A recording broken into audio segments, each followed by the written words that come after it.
Hey there, REM-PCs. Welcome to Rules of Cool, where we interview very special guests, creators, game designers, and world builders.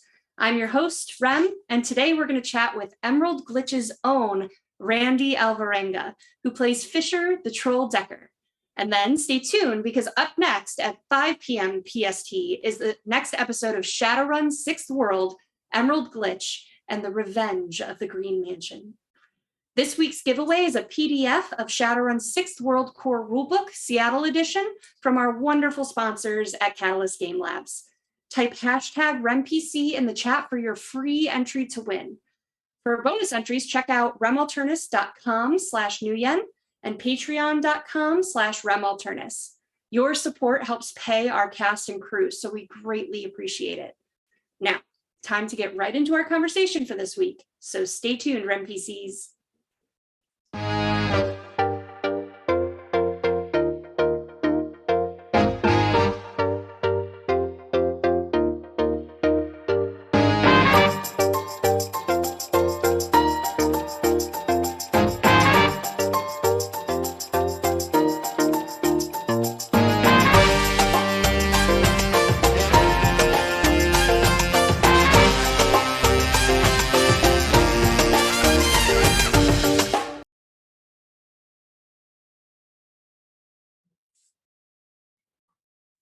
All right, everybody, welcome back. I'm here with my friend and co-Shadowrunner, Randy Alvarenga. Hey, Randy. Hey, how's it going? It's nice going. To be here. Yeah, it's going well. It's good to have you. I get to hear all about all things Randy today, so I'm very excited. Yeah. I'm also excited to just have this chance to talk with you a bit more. We played a couple of games together now, but it'll be great to get to know a little bit about me, but me to learn a little bit about you too, because I'm sure I'll have questions. You're the sweetest. I kind of want to start with just tell us a little bit about yourself. Like, what's your Randy elevator pitch? Yeah, my Randy elevator pitch. Well, putting me on the spot like that? Well, no. So my name is Randy Alvarenga. I'm originally from Washington, D.C. I'm half African-American and El Salvadoreño.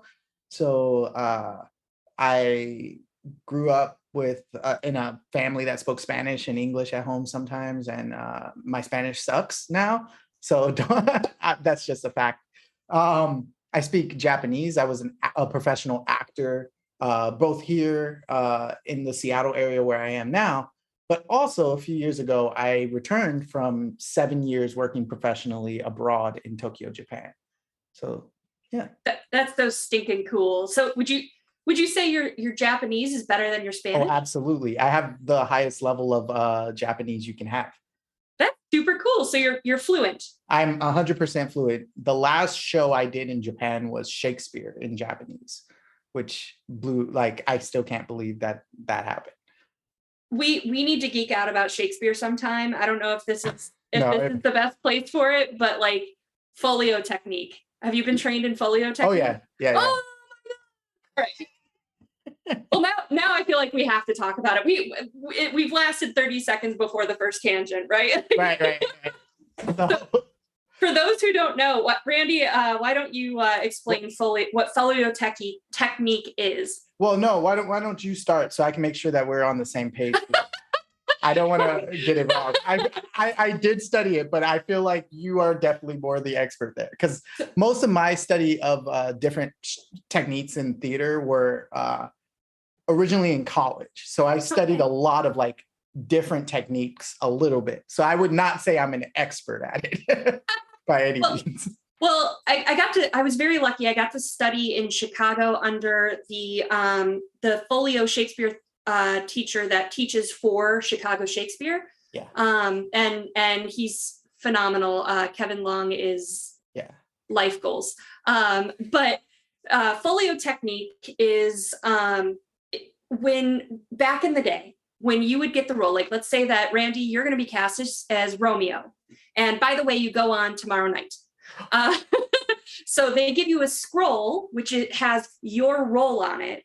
And then all they give you is your lines and the 3 words before that are your cue lines for when you talk. So what ends up happening is you only learn your part in those cue lines. But all of the punctuation, like Shakespeare's not a dummy, right? But there's all these weird capitalizations, weird punctuation, weird spellings. Those are all your stage directions and all of your emotional direction and acting directions. Okay, so yes, we are talking about the same thing. This did happen. And what I will say it did for me as an actor was made me listen more. Like I had to really, because you're not even getting the whole line of the person before, you're getting like the end of their line. So you're not only listening to what they're saying, but you have to know what is triggering your next piece. And for some reason, when I remember doing this in college, and it just made it more alive. Like I was like, like for some reason, it drove a very different performance than a lot of other things. Yeah. It keeps you on your toes because your reactions and your emotional state is kind of all given to you right there in the text. You know, if you have a character that is higher class, nobility, and always speaks in verse. Olivia in 12th Night is a perfect example where when she starts talking about Viola, like she loses her meter and she goes into prose. Right. And so like that is such an emotional reaction for her to forget herself and her manners because she's so in love that she's losing herself. I think that's so cool. So I could 100% continue talking about Shakespeare all night, but I like you said, I don't think so.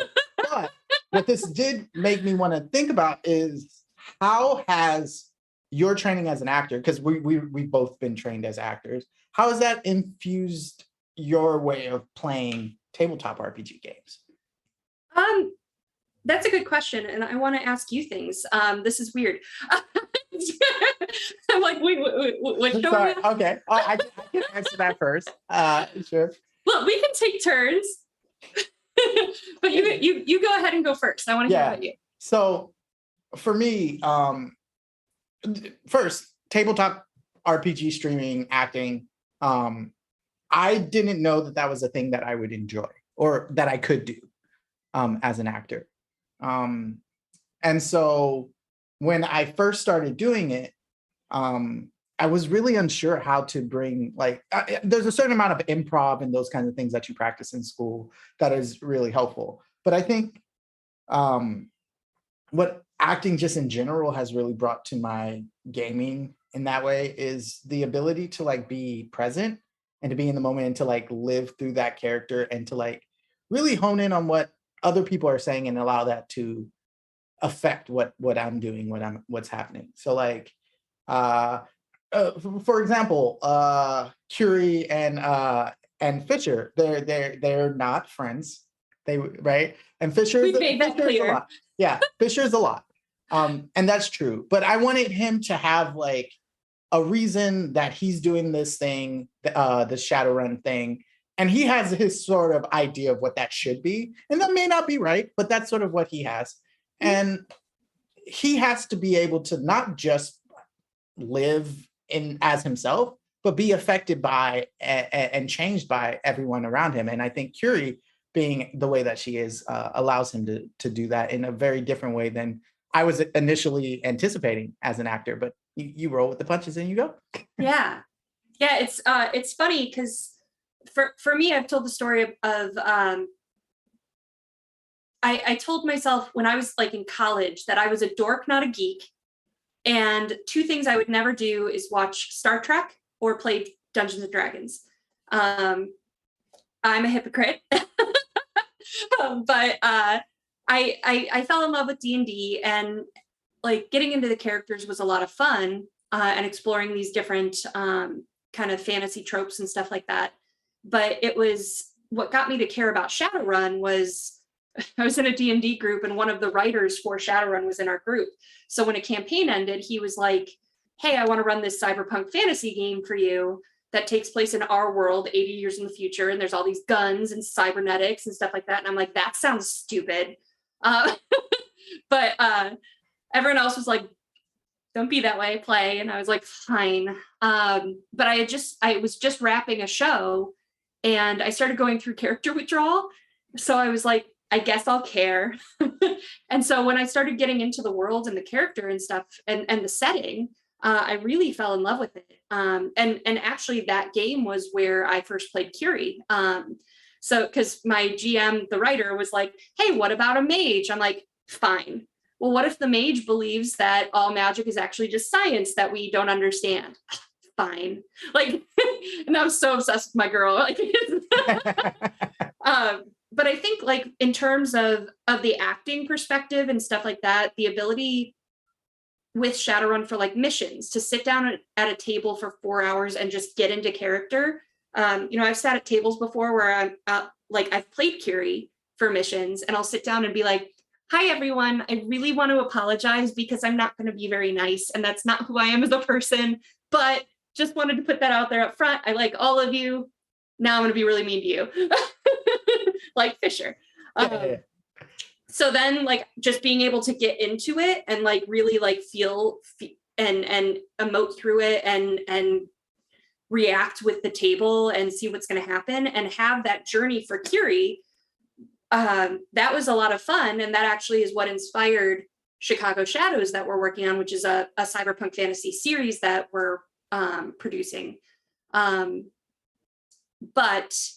the cool thing is, because of Gen Con TV and doing Emerald Glitch, I wanted to make a new character, but I was like, this gives us a chance to introduce Curie to an audience before Chicago Shadows comes out. So I'm going to do it, but it's like an alternate timeline for her than the story that we're telling, which is also really cool because she's starting in the exact same spot I started her with before. But now how are these people going to affect her and get her to open up or get her to change? And in what ways? Will it be better or will it be worse? And I think that's really cool to see like how others influence your character's life plot. For sure. And I think that's what acting does for me when it comes to role play. I love to hear it. So what's your history as a gamer? How did you first get into gaming? Are we talking like just all gaming, like video games and everything? I've been playing video games since the moment I could get my hands on a grubby little controller or a PC. I probably had no idea what was going on. I think my mom had like an old Atari or something at our house that I would like spend hours on. And she should have known then that I was going to be a gamer, but for some reason it didn't hit her till I got a Game Boy. And I remember very clearly like walking around playing this Game Boy for like hours and my mom being like, go outside. And I'm like sneaking it outside, right? So I can play it out there. But I don't know. There's always been a part of me that has found gaming really not just relaxing. It's been helpful. So when I started school, I had a slight accent. So they put me in ESL, which is English as a second language. And even though my English wasn't that bad, it was just I had a slight accent. And we've got to beat out your accent from you, Right. And I mean, if you want to know why I don't speak Spanish, it's because I felt very othered. Like being in that class and like getting pulled out when everybody was doing cool stuff like music class. I was going to learn about English, which was boring. But one of the things that really helped with that was playing like RPG games. Like I remember that's where I wanted to learn more about what was going on. Like I might not have understood all the vocabulary. I might have messed up some grammar stuff. And then I would like look it up and like, so that I could go back and talk to friends about it. Right. Yeah. And so that's where my like reading comprehension skills really expanded. And I mean, I've just been playing games ever since. It's just what kinds of games has slowly evolved and become more and more over time. That's awesome. My husband has English as a second language. His native language is French, and he said that English, like that role-playing games really helped him learn English as well. And now he's trying to convince me to do the other way and play in French with his friends to learn. But I tease him because they use English for so much of it. I'll hear him shout from the other room, like, "Je counterspell." And it's like, okay. Yeah. When I was in Tokyo, one of the the first con I've ever been to in my entire life. I originally told Rim that I'd never been to one, but I kind of went to a small one in Tokyo for D&D. It was a D&D con, which D&D is not the most popular tabletop game in Japan. It's Call of Cthulhu. So this was like one tiny little room with like maybe 8 tables, like big tables though, of nerds playing games. And I played for the first time in Japanese, and it was really cool. Much like you, I was like, oh, there's a lot of like English loanwords that are in here, but it's also it's a different vocabulary. So like it definitely stretches what you know, and I think I would agree with your husband that I think it's a great way to learn a language, because like at the end of the day, if you're not excited by what you're doing, you're not going to like retain it very well. Mm-hmm. And for me, I love playing RPGs, so it's like tabletop RPGs included. So it really helped me to learn. I see whose side you're on. So that's how you got into gaming. Yeah. Where did your passion for acting begin? Oh, it was a gradual thing. I grew up pretty poor, so I wasn't able to like go to acting classes or anything like that. But I did have a friend. His name was Eric. He actually just passed away last year. Oh. But he shaped my life in a lot of ways, and one of those ways was theater. So we went to a boarding school, like a public charter boarding school in DC called Seed together. And I remember he got me to audition for The Wiz, and that was like he wanted to do The Wiz, and he didn't want to do it by himself. And he was always like the more outgoing of us. I'm more naturally more reserved. I'm really good at talking with like people one-on-one, not so much like in big groups. And so I've had a really hard time breaking out of that shell, and being friends with him, I could not do that. He like pushed me to do a lot of things. And I remember doing that show and really enjoying it. And then there was a community theater in DC called City at Peace that I joined. And it was another musical thing. And I was like, I kind of like this thing. Like, telling stories and pretending to be people, like I'm into this. And eventually I had written a lot before then, so when I got to high school, I eventually was able to get into the Duke Ellington School of the Performing Arts in DC, which changed my life in ways that I can't even begin to state. And the biggest one was I started doing playwriting as one of my courses, because I was a writing major and a voice minor. And because I thought for a long time I wanted to write musicals. That's what I thought I wanted to do. I was like, maybe I'm too shy to be an actor. I'm going to just create and be back here, right? And so I was writing this play, and for some reason, like, around junior, senior year, you get like senioritis and you're like, I don't want to do anything. So I joined this playwriting course, hated it. That is what I got into the school to do, right? Like, I should be really excited. But for some reason, in the beginning of the year, I hated it, didn't want to do it, wrote this really bad play, really bad. And part of right before spring break, we were told, your play is going to be entered in this playwriting contest after spring break, so you have to have it done by then. And something right before spring break happened, we went to the acting department's class and watched seniors preparing their senior monologues. There's actually a famous actor now who was in that class. His name is Corey Hawkins. He was like in the Heights movie recently. But he was one of the actors in that class. There were some other really talented actors and actresses. And I remember this one woman got up, had a stool, she placed her stool down, sat, and did this monologue that changed my life. Everything around me sort of disappeared and dissolved. And all I could feel like was everything she was saying was directly to me. Like, I would like, whatever this scene was, it enraptured me so much that like I couldn't think of anything else after it. And I went home and I was like, this play is trash. I'm gonna rewrite all of it. And so over spring break, I didn't do anything else but sit at a computer, punching out this new version of this play. And then when we got back to school, I entered it in the play competition. Now, none of my other classmates knew I had done that. And I ended up winning that playwriting contest. And they had professional actors come in and perform the work I did. Oh, And I was like, I get it. That's the first time I saw like the power telling stories could have on people, on me. And then like the way that story that I wrote affected people in the audience afterwards, and they would like come up to me and say stuff. Made me go, I know I love this and I want to do it for the rest of my life. The question is how. And then I decided I needed to study it to get better at it. So I went to college and studied acting.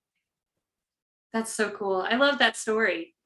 And those little moments that you see that light, and you see, for me, it was at a Ren fair when a little girl believed that I was an actual tree fairy.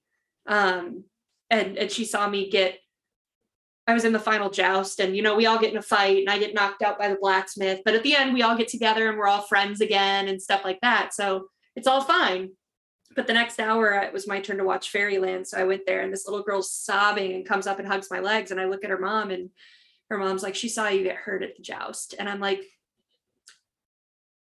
well, I've never felt this good before. Yeah, I think this is what I want to do.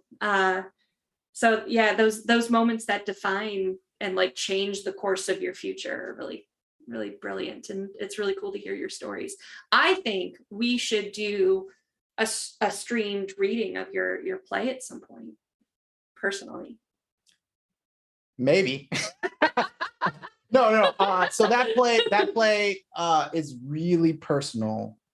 Oh, I wouldn't mind it.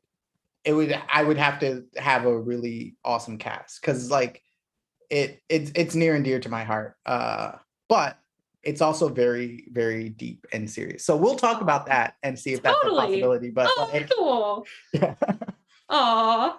Cool. So kind of putting these two together now. We talked about getting into role playing, getting into acting. So how did you begin live streaming for RPGs? Well, in 2019, I had just finished a play in Japan, and I needed a break. I had a thing where I'd been there 7 years, and in my theater company for 5 of those. Mm-hmm. And I was like, I'm liking what I'm doing. I'm not loving it. I don't know if I'm in the right place right now. I want to go back to the States for a little bit. And so I got back to the States. I thought I was going to take a break from theater. I was like, I'm going to, just do a normal job for like a few months and see how that feels. And I instantly got to Seattle, and the first thing I did was get myself cast in a musical. So you're a hypocrite too. Yeah. But one of the things was before I had a job lined up, I was still looking around, and a friend of mine from college reached out to me and was like, "Hey, I'm putting together this show. Yeah, you're a like Afro-Latino actor, because we had played D&D together in college, and he asked me to be on this show called The Variants. It was a good friend of mine named Opti, who has been on your channel before, and yeah, me and him, he played the game that got me into D&D, which I would love to share because that's one of my favorite stories too. Yeah.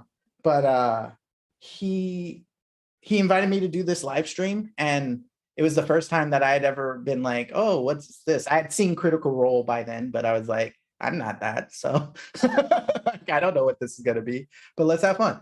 And I loved it. It was great. I got to play this Central American like superhero, essentially. And I met Danny, and I met some other really cool people. But I was like, hey, I like this. Maybe I want to do more of this. And at the same time, a friend of mine from Japan had also moved back to America around the same time. And they were doing stuff. They had done stuff with Geek and Sundry when we were still in Japan. And I was like, I'm going to reach out to them and see how they got involved in that. And they were like, hey, actually, Geek and Sundry isn't a thing anymore. Or like it's not big now. So one of the other channels I'm working on, which was a Saving Throw Show. And so they asked me if I would be willing to come be on a show where we played like small indie games in front of the audience. Each week was sort of a different game. So it wasn't so much playing one character. It was like, hey, can you jump into all these different things and play these different systems? And they were all GM-less, which was great for me because I am terrified to be a GM. One day I want to, but I'm terrified to do it. And I don't know, that sort of kicked it off. It was sort of some luck, some sort of asking about it, and having the background in acting that people knew. So cool. So what's the story that you wanted to share about Opti? Oh, okay. So let me tell you.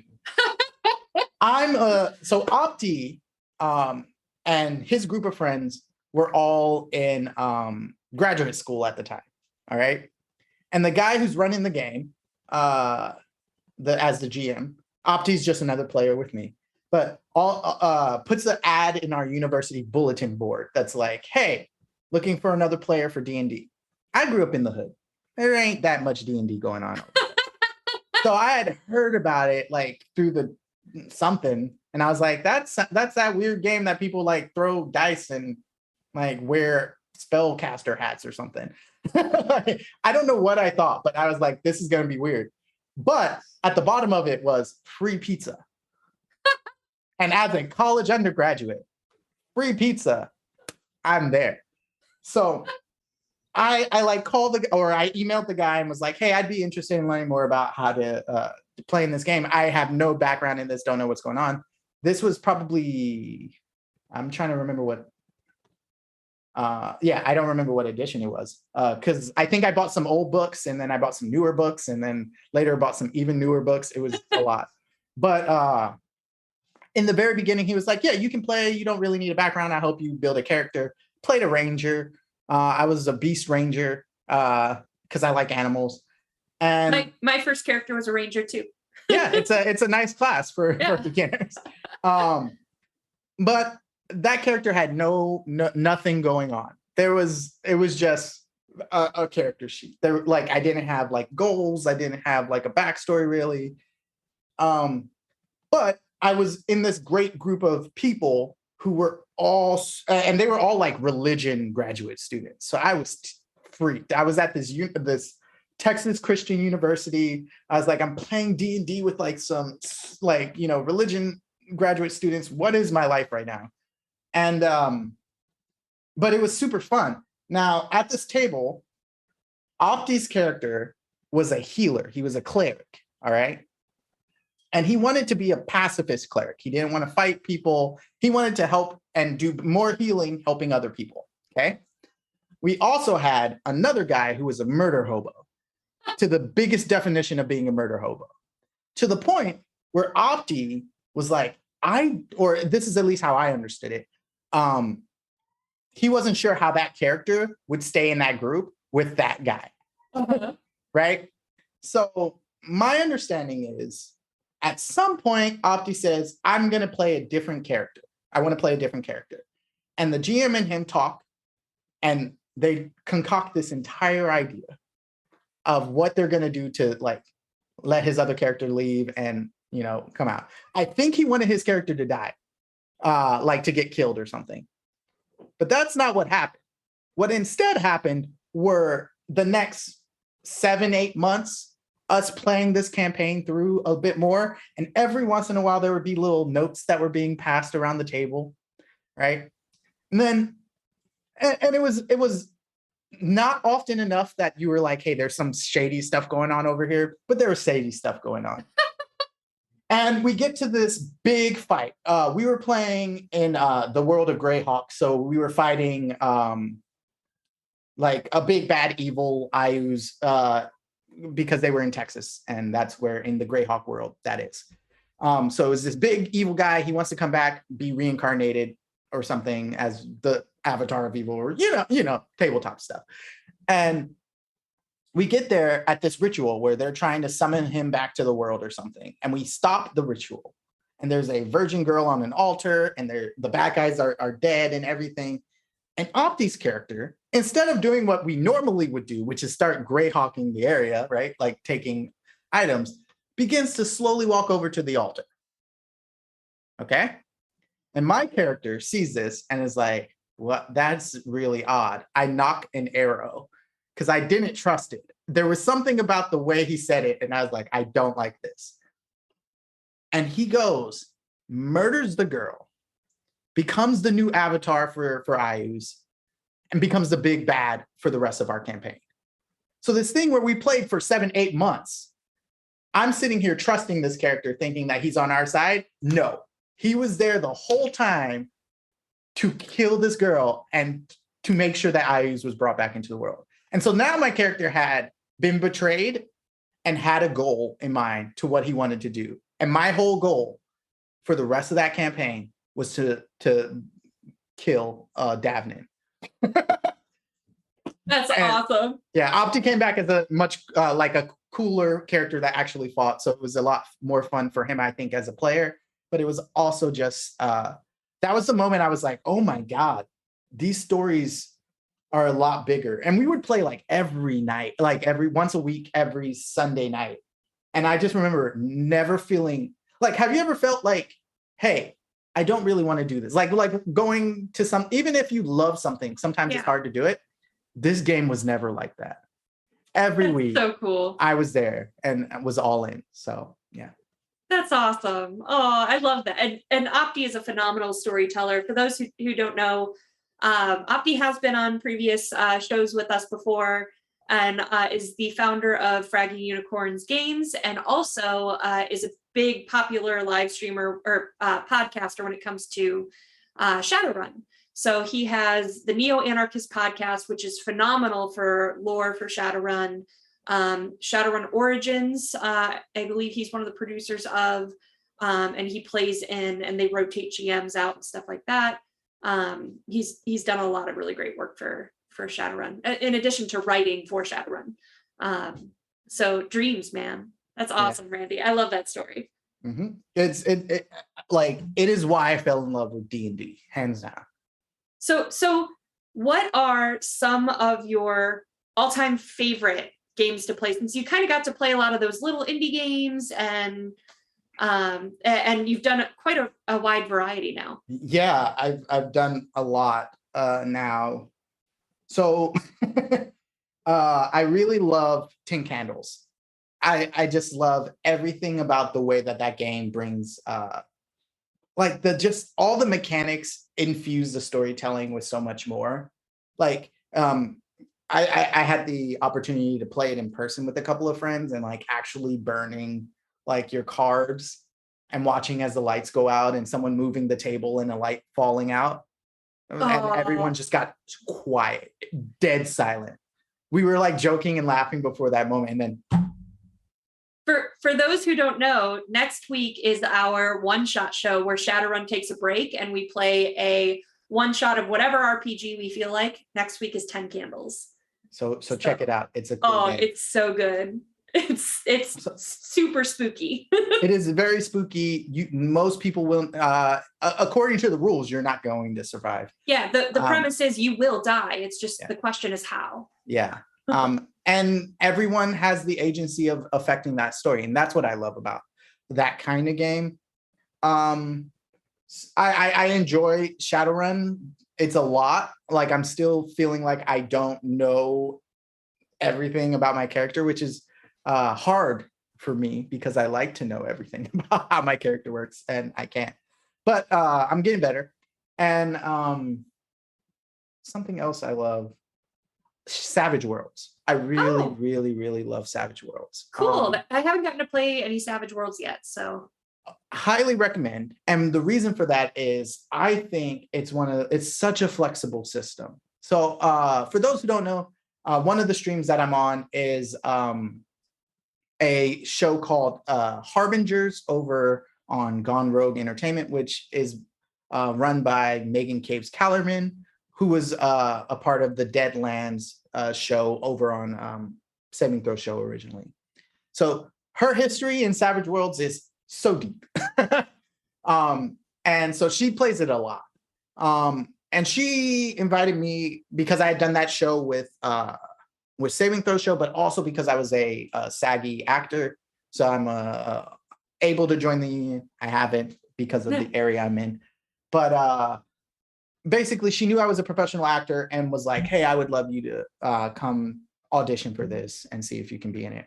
And so I've been doing that show. That show is Savage Worlds. And we just found out the actual setting of that show. And that's 3 seasons in, because thus far we were witches. We were living in a cyberpunk world.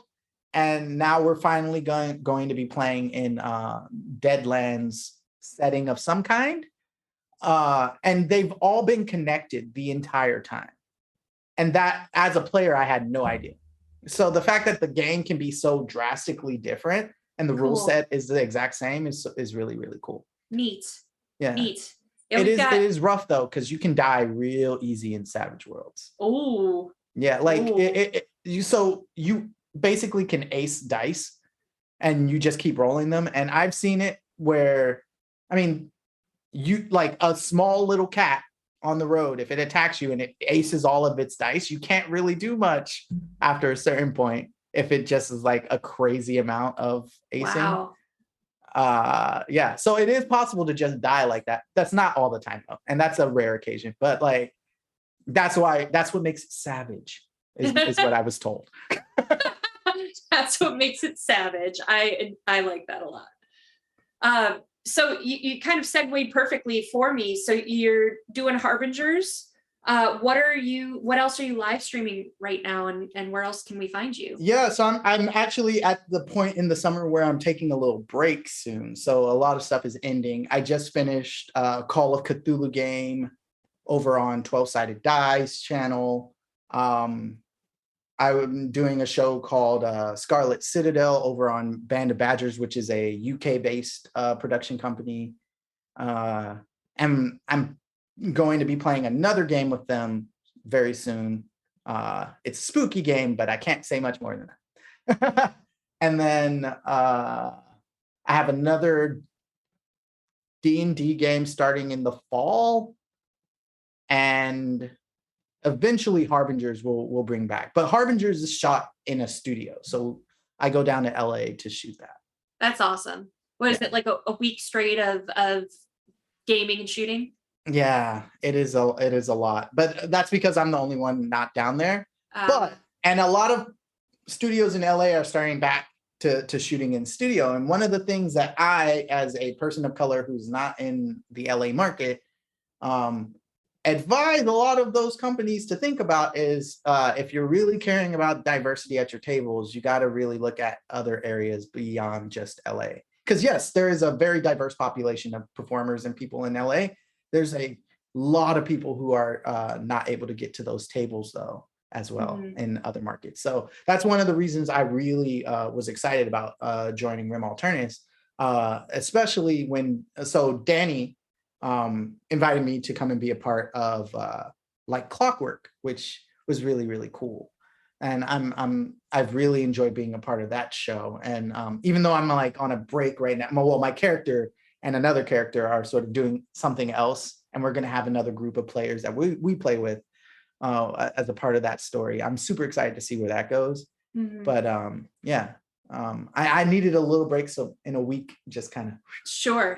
And like Clockwork, for any of our newer viewers, we stream over on twitch.tv/Master of Rem 5 or 6 days a week, depends on the week. And on Sunday nights, for over a year now, probably, I think it'll be 2 years this fall, we've been streaming Like Clockwork, which is steampunk fantasy D&D, and it's set in the world of Kael'thas, which is a comic book that Danny has created, and Danny GMs for this game. So the comic book and the actual play are two different stories with different characters, but happening at the same time. And there's little Easter eggs that'll be dropped in the comic book or dropped in the stream that you'll notice in both places, which is really cool. And getting to play with Randy has been phenomenal. We play characters that don't hate each other in the other right? I miss Lox a lot. But I love it. So our group traveled together, and then our group kind of had to go separate ways while Randy's character goes to check on family and make sure they're okay.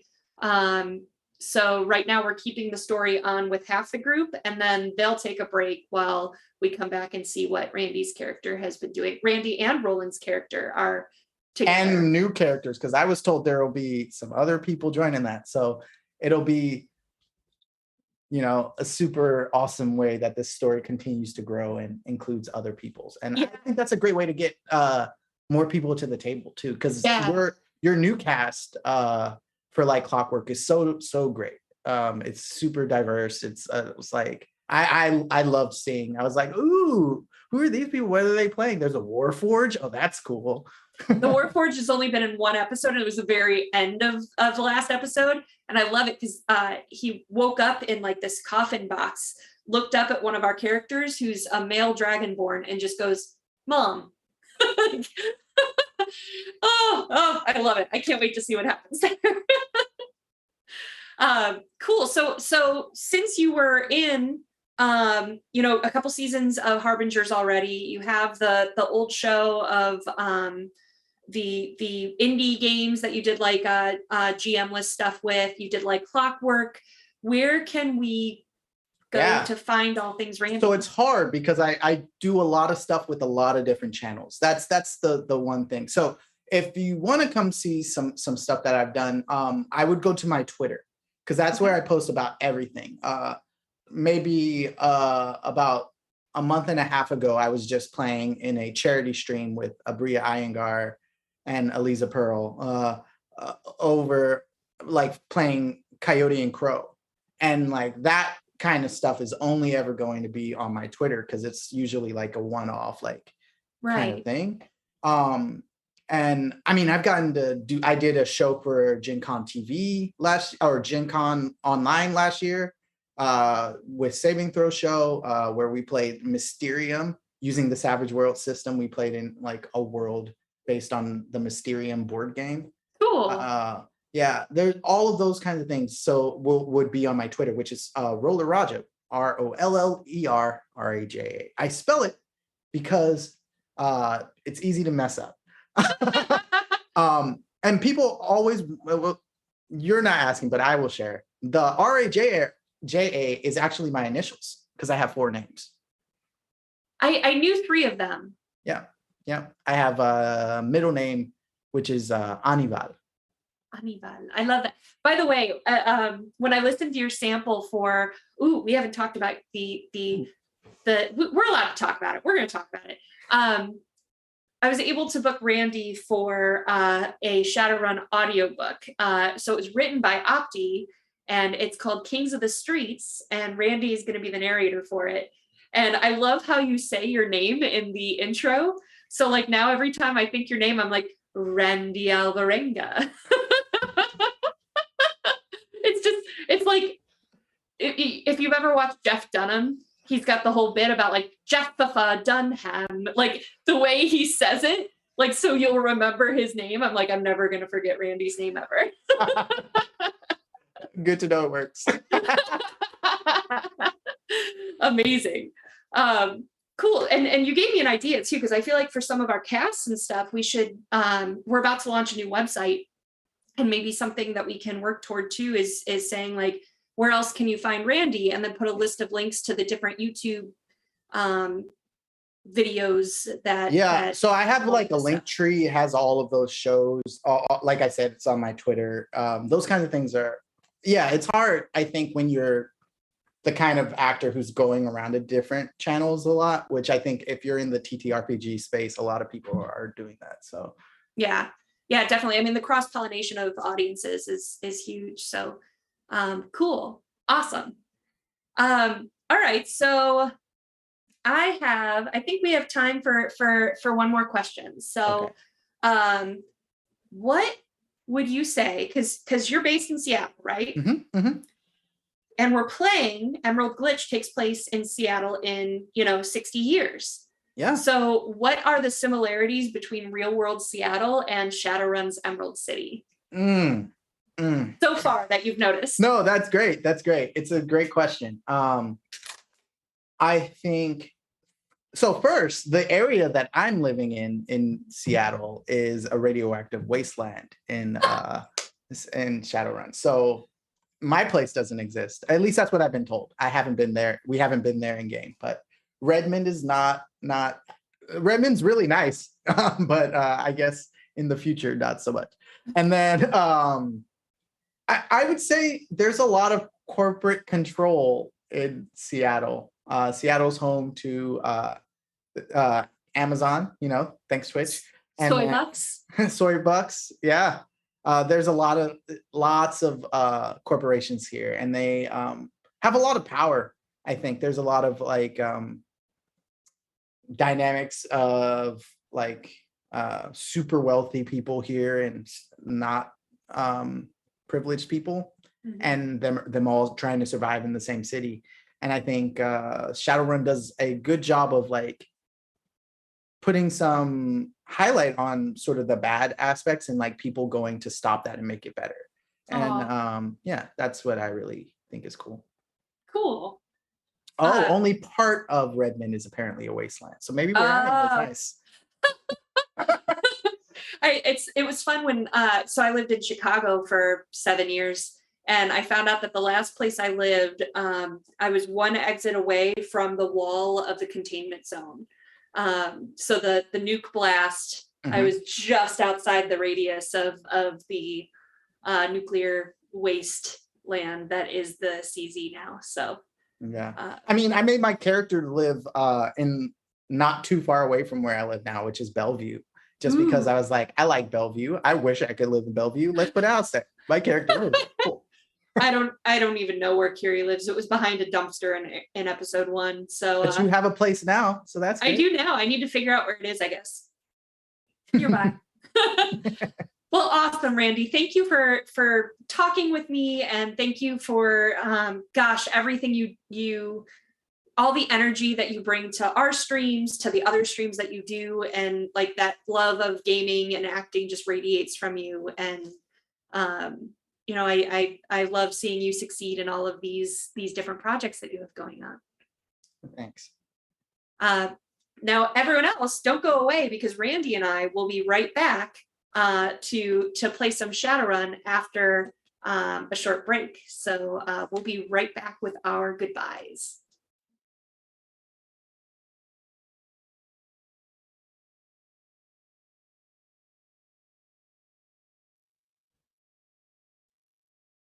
Up next is Shadowrun's 6th world, Emerald Glitch, and the Revenge of the Green Mansion.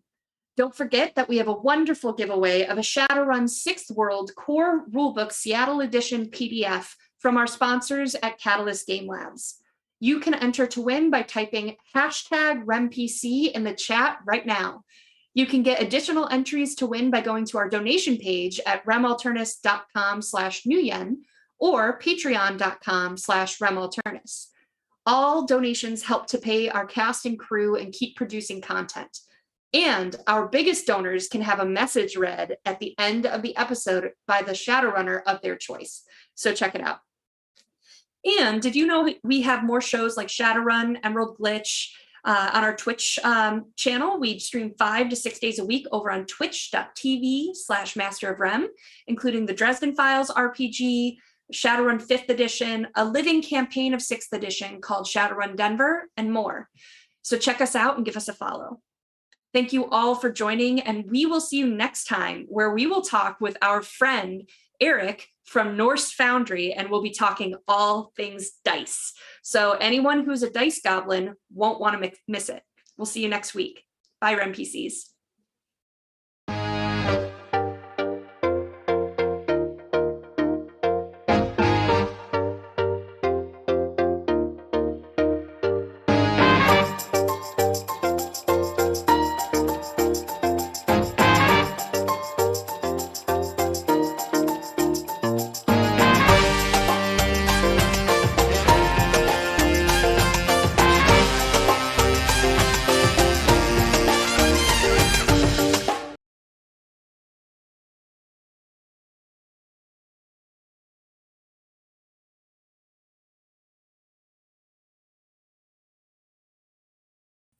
Hey Rem PCs, it's me Rem, and I play Shaylun on Like Clockwork every Sunday at 7 p.m. Central on twitch.tv/masterofrem.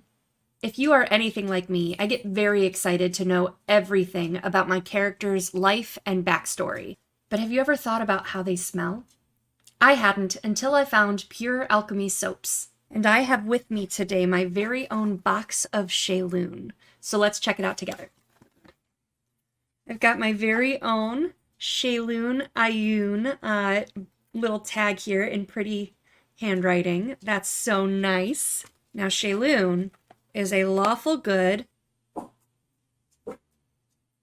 it's minty. Gnome.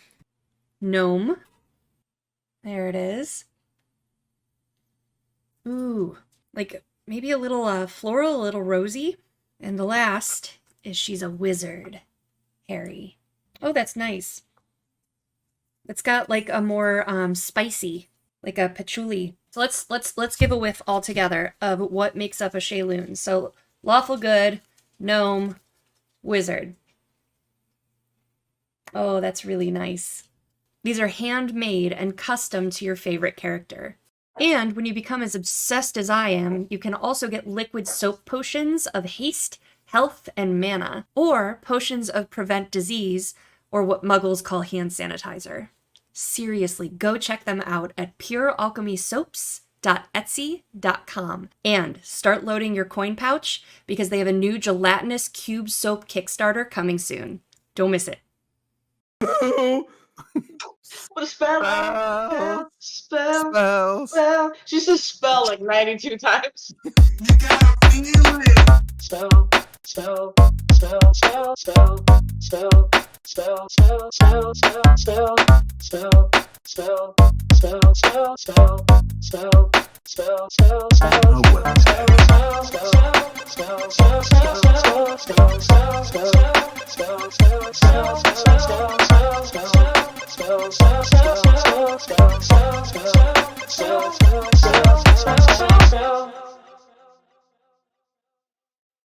Ready to level up your cosplay game? Check out the Geek Forge on Etsy. With a variety of props to give your photos that extra spark, you'll find just what you need. Hold magical fire in the palm of your hand, or take a potion to restore your mana. With a large variety of colors, you can choose your own magical flavor for your cosplay. Bring drama to your photo shoots with these vibrant props and more, all available at the Geek Forge. Are you ready to level up your cosplay?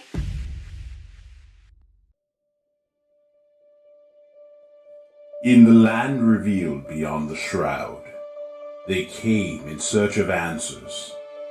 Drum had always known her place, but Imari never found hers.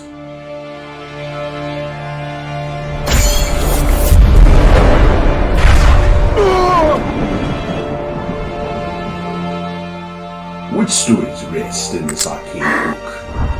What tales can be spun? Who covets its mystic pages? And to what lengths will they go? Perhaps a Mythkeeper will weave together these tales in an age to come. But we have an opportune luxury, my friend. For we can see this magnificent performance with our own eyes. Just have your tickets ready. Cottlesworth's Clockwork Circus, Issue 2. It's time to start the show.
Hey there, NPCs.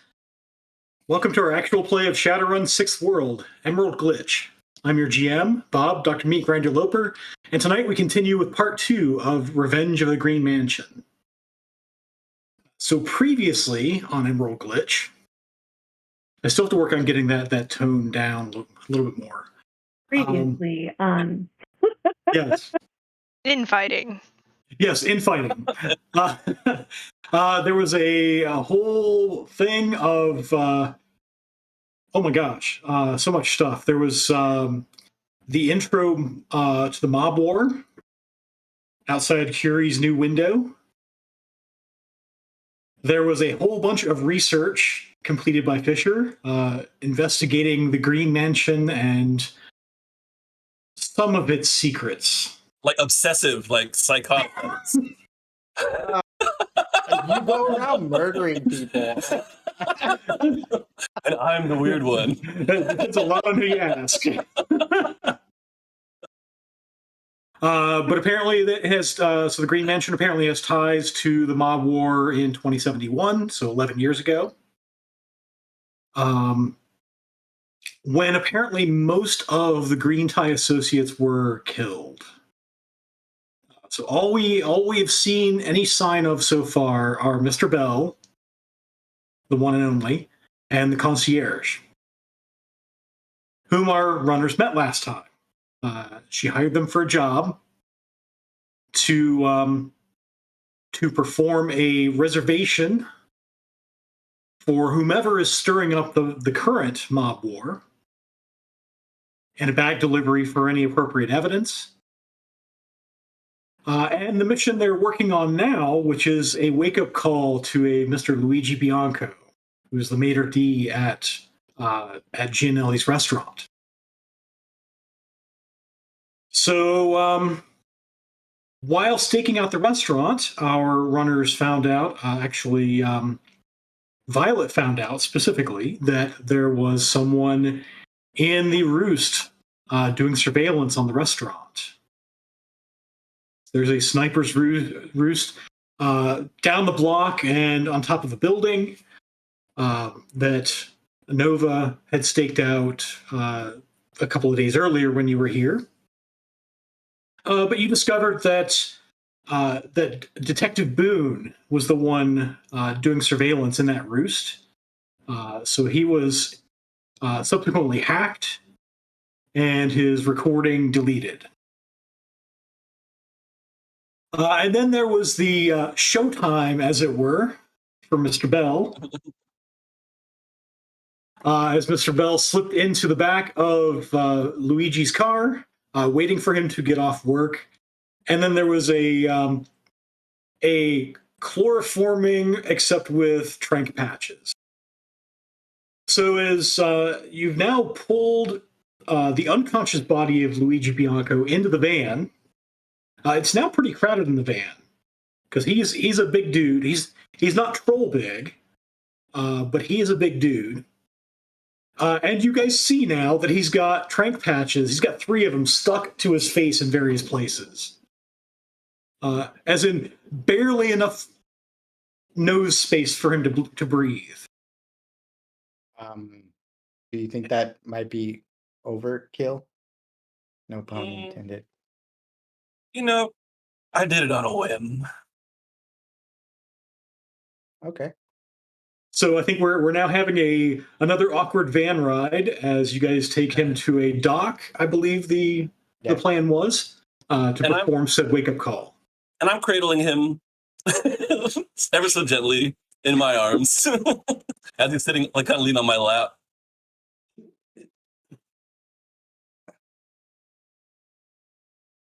So that's where we are. Yeah, I'm just gonna let him do it. I assume everyone's in like their normal seats. Yeah. Yep. I think we're basically Which means- assigned at this point. Yeah, which means that I'm sitting next to you, like squished against the window. Ugh. Mr. Bell. Mr. Bell.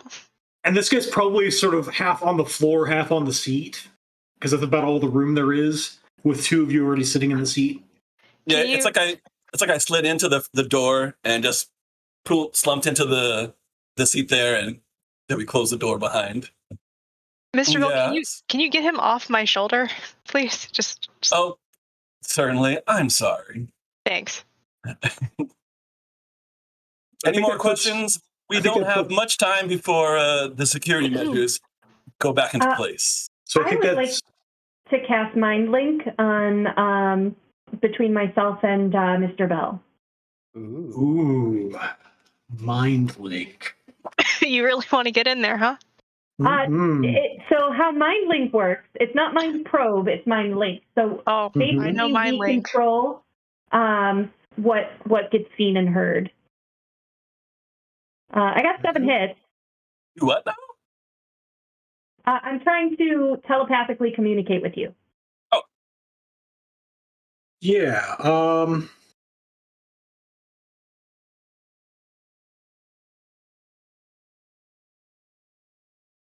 You may resist if you'd like. No.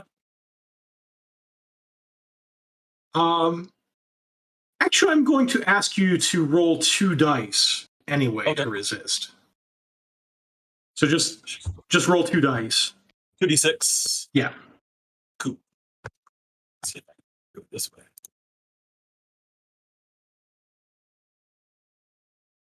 Hey. Okay, so 1 hit to resist. You still rolled, my gosh, 7 hits on it. Yeah. So it's like he's trying to resist, but not nearly enough. So Mr. Bell, you feel this communication in your mind. Do you have a plan for how you want to deliver this message? I was planning to just play it by ear. Scare. To scare is all that we need to do. I can do that.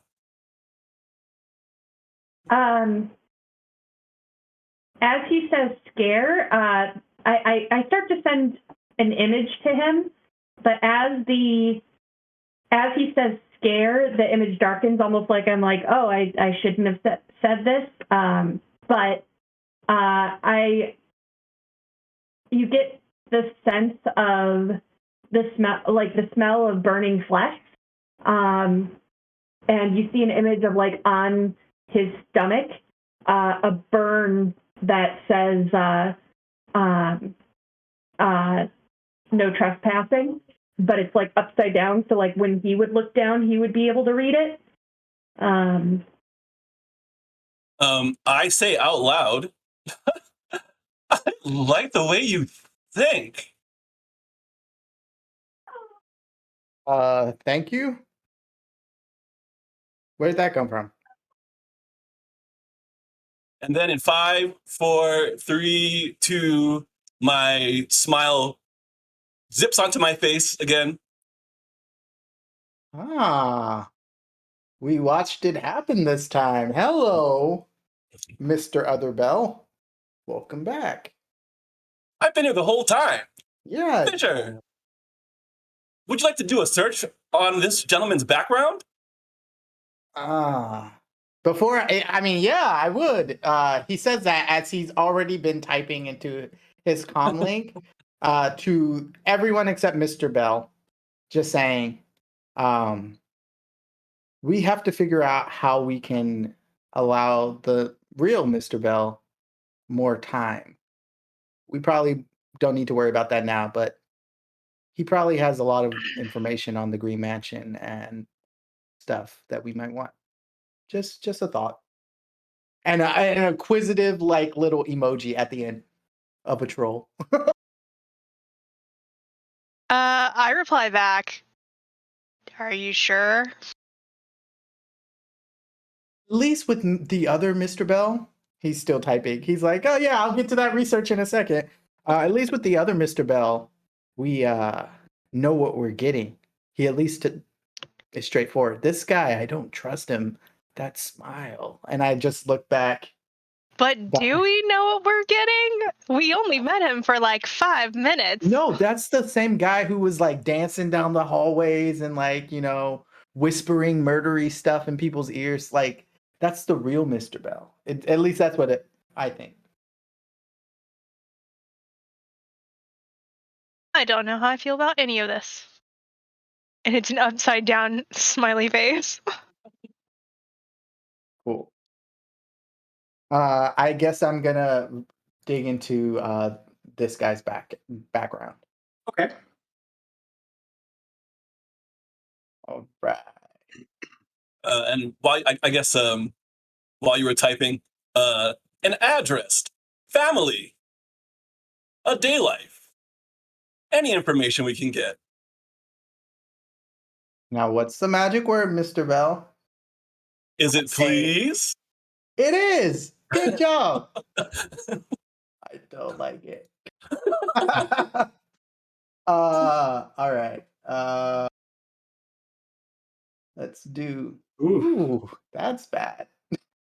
That is a terrible roll to start us off on. Yep. I just rolled a 7. Oh yeah, you rolled a 7. Okay.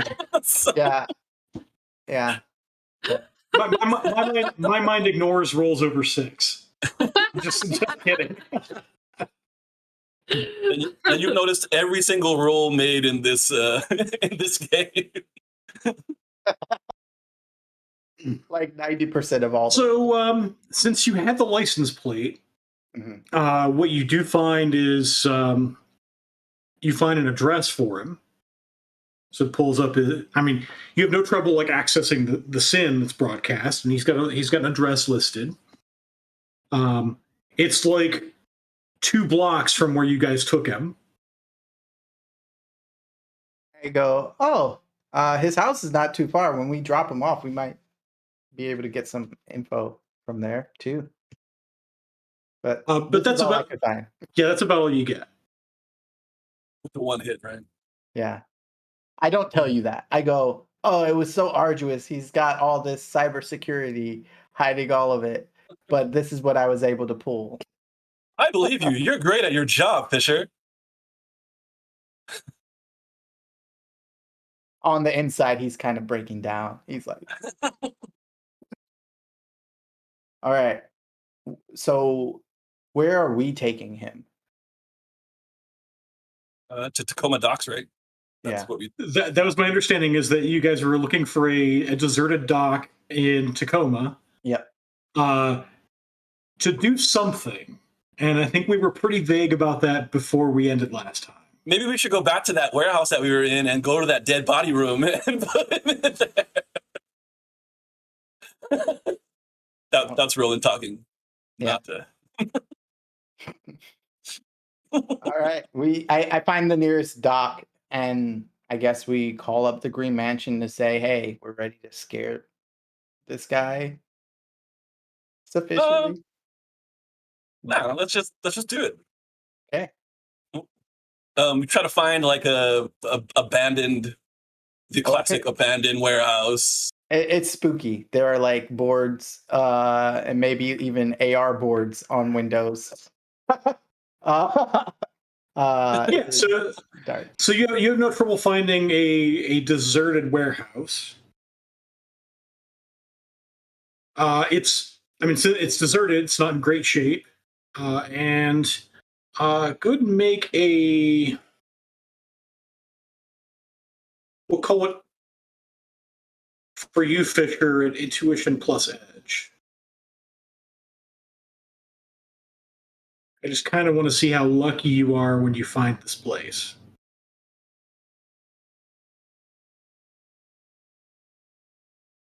How do I roll intuition plus edge? So it should, when you click the intuition, Yeah. just the attribute, it should ask you for another attribute. Nope. It just Okay. gave me the 5. So go ahead and click edge then. Okay, so 1 hit. You guys On 9 5 dice. 0. On 4 dice 1. Yep. I feel like I'm done for the night. So. Good luck. Yeah. So you definitely find a warehouse. As you guys pull up and slide open the door, you do see sort of back in the corner. There are a couple of squatters. So there are people here sleeping because it's now. Oh, what time is it now? It's probably 2 in the morning by now.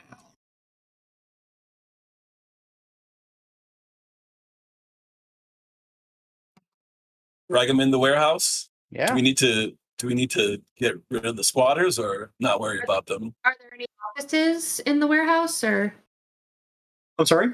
are there any offices in the warehouse? Yeah, there's an office. The window has been, or so yeah, the sort of window that would look out onto the warehouse. That window is gone. So it's more of a partition than an actual enclosed office. A question. Yep. With electrochromatic paint, can I make it like look like it's flashing lights on a like police kind of truck or something to scare the squatters away? I just want them to run. You think you can? It's not going to hold up to close scrutiny, but I mean, if you're just looking to I'm scare shining lights and like I want it to like shine in windows like creepily. Yeah, you're essentially just trying to scare the squatters, and yeah, and then that's on probably good enough. I'm just can I? Well, actually, well, they're squatters. They probably don't even have like a good communicating device. Would they? I don't know what the future is for squatters. Do they have personal devices or anything? It depends. Many of In them. the first episode, I was a squatter. You jerk. You were also spec'd out as a Shadowrunner. You just didn't bother to pay for a lifestyle. No. See that's very different. I had 20 new yen left. So maybe these people are not okay. So as you do a matrix perception test, I won't make you roll it. These people are not that lucky. These people don't have comm links. They're not broadcasting sins. They do as you flash the lights using the electrochromatic paint, and they don't roust. Somehow they're sleeping through that. Mr. Fisher, if you'd like, I can try to get them roused. All right. Might be drugged. I am going to try using my commanding voice power. Okay. And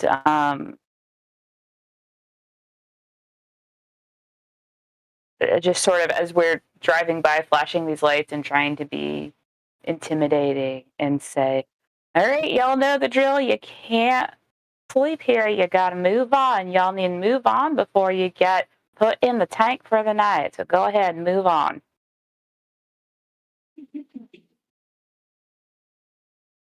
All right, go ahead and roll that. Okay. And you're going to get 2 edge for this.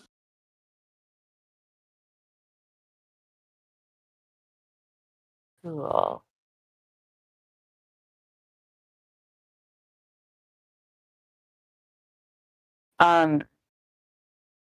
Would you like? Doesn't look like it has a roll. It's just a major action. But I can do performance if you'd like.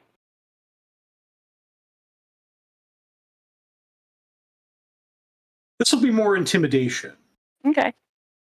Well, I am not intimidating, so. Which is still, I think, it's still influence. Influence, yeah.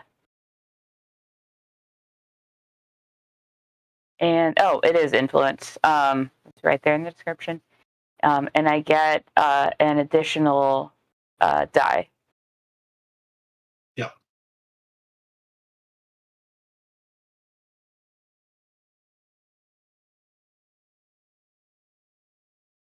Okay. Yeah, so as you start making some noise, and then they sort of rouse, they sort of turn over, and they look at the van, and they bolt for whatever opening they can find to leave the warehouse.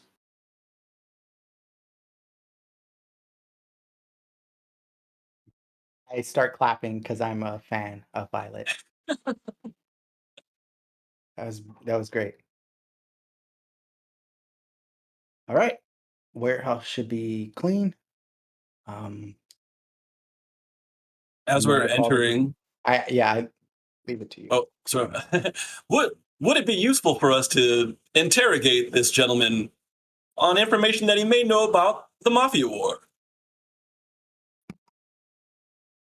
We don't work for the Green Mansion, so if that's what you're looking for, then have at it. That's our second objective. Then do it. Violet, after we wake him up violently, would you enjoy questioning this gentleman about the Mafia Wars? I mean, I always enjoy a good chat. I'm not really good at being scary. So if that's what y'all are looking for, then you might want to talk to someone else. But I can definitely try and see what he knows. I believe the scary can be handled by myself and Curie. Because I know your name now. I'm gonna miss and blank.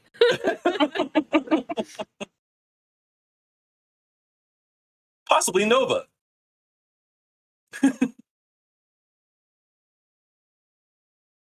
Take him in, find an office, right? Yeah. Yes, there's an office, and there's a board you could probably put up to sort of makeshift seal the place off if that's what you want to do. Sure. I also make sure that all the lights are low. Well, maybe just do the movie one light shining thing. Yeah, so this place doesn't have power. Oh, okay. And so it's the light that you provide. So if somebody has a flashlight or they do the comlink light. By the way, Roland, I left the mind link up, so if you need any intimidation kind of backup, you can communicate with me. Mentally. Yeah. Well, so far with what I said in the van, are we on the same page? Somewhat. I mean, there's not that too was much an offer. more. That was an offer because I have the fire spirit with me. Right. Mm-hmm. So I'm just going to assume that we will do that at some point. I think that's a good idea. Mr. Bell in this state would not communicate that. That's why she left it open in case that's the route you would go. Right. That's fine. We could do that at one point of the presentation. But if there's anything else you want her backup on, or move this or do this or whatever, I can do that kind of stuff. So. Okay. Can anyone provide some light? Just one light. Yeah, I have a flashlight. Click. I was wondering we're going to be in that D&D situation again. Did anybody bring a torch? Got a flashlight. Also, I have a plastic strap. Okay. How long would it take that the patch to wear off? And also, how much pain would someone need to endure in order to wake up out of it? So since it's a trank patch, he has filled his stun condition monitor. So you have to wait for him. I have to either wait for him to heal a box of stun, which is at least an hour, or you can hit him with a stim patch, because nothing can go wrong there. Yeah, that might not be a good idea.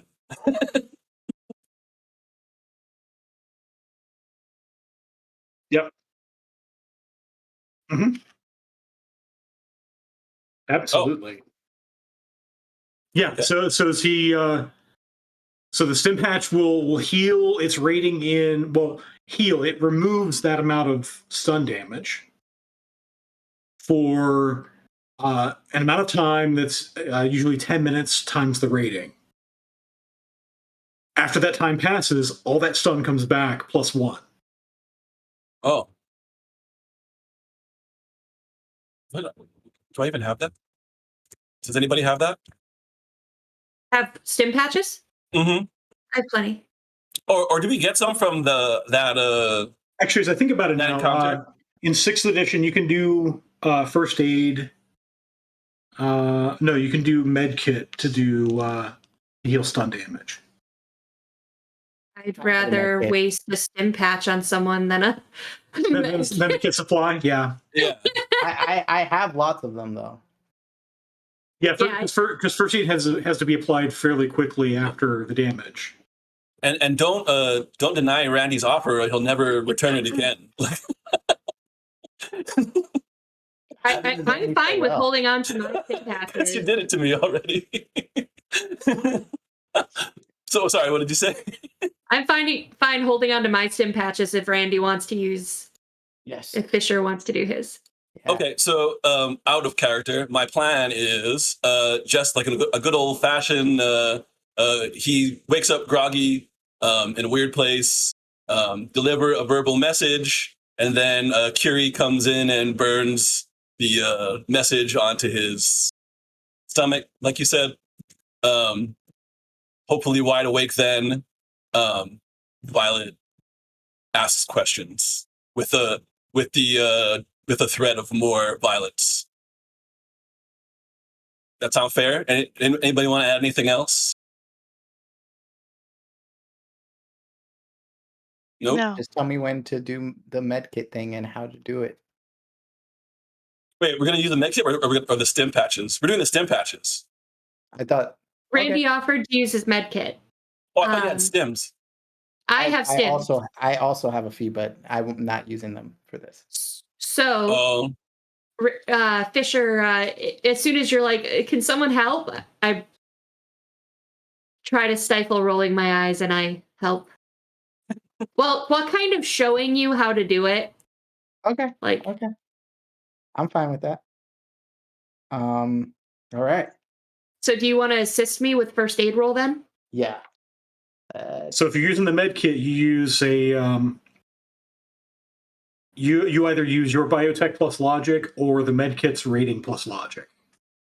I have specialization in first aid. My logic is 5 and then plus. So this is not first aid. Oh, okay. It's just biotech. Okay. Yeah. I have a biotech. I also have a med kit rating 6. I have biotech 1 plus logic is 5, so it'd be 6 either way. Although, if you assist, I might get extra rolls. Right. So I think 6 plus my logic, right? What's I'll just do a mod of 4 on my biotech. So what I have is 2 in biotech by itself, but since the med kit is 6, I'm gonna do 4. Does that make sense? Or how should I roll that? I guess in this system is the better question. So the med kit has a better rating than your biotech skill, right? Exactly. Yes. Okay. So you're going to roll a logic test plus the med kit rating. Got it. So yeah, it's going to be that. I rolled trash all night. So that should not be biotech. Yeah. So I don't know how to roll the 6 plus my logic. Oh, okay. So on at the top of your character sheet, there should be a radio button or slider switch for modifiers. Got it. Oh, right here. So this? Yeah, so if you flip that on when you roll anything, it'll ask you to put in a modifier. Got it. Oh, okay. That makes sense. This sheet is so counterintuitive sometimes. There's a lot of stuff there. There's a big learning curve. Yeah. So that's 20 dice. That's 8 hits. So how are you getting? Okay. All right. That doesn't seem right. So you have 8 logic. I have right? Yeah. That doesn't seem right. So I have 8 logic and then a med kit of 6. So you should be rolling 14 dice. So right. that first roll is what we needed. Cool. So 4. Okay. Yeah. I was basically what I did there. Sorry, this was confusing. What I did was I basically took my 2, and then for the modifier on biotech, I just added the 4 to make up the difference for the med kit, which is why I did that. So he heals some stun. What was his last name again? Bianco. Bianco. Mm-hmm. When he comes to the light's just shining on him, I'm standing at the edge of the light, face kind of shaded, arms folded behind my back, everybody else in the dark. Name, Luigi Bianco. Address, I give him his own address. Workplace, I name where he works. Lately, you've been snooping around Green Mansion. And I walk forward and get a little bit closer to him. I can see how it might be a fascinating place. But if you don't stop what you're doing, I'm going to decorate the interior with your intestines and paint the walls with your blood. In the meantime, can I roll intimidation, please? You can roll intimidation. I'm going to give you 2 edge for that. For my first impression? Or on top of that? This is technically not first impression because you've met him before. Oh, true that. Damn. But I'm giving you 2 edge for the circumstances. Thank you. Is Nova just standing there holding a flashlight at the sky? Apparently. Okay. Fine. I'm trying to not shake. All right. And I need to make... Nova, you can bring down Mr. Bell. It's fine. Next week on Emerald Glitch, watch the players PvP in a in a who beats who match. They enter an arm wrestling tournament. So you can tell he's intimidated, but he's trying to put on the brave face. And he says, "Not many of you people left, are there?" No. And it's you people who did it. Yeah. I don't feel like you're sufficiently convinced. Here, maybe this. And I forcefully yank up his shirt and kind of look off into the shadows at Curie. I instruct my spirit to appear and just take a finger and write "no trespassing" on his belly. And you sit upside down so that he can read it all the time? Mm-hmm. Okay.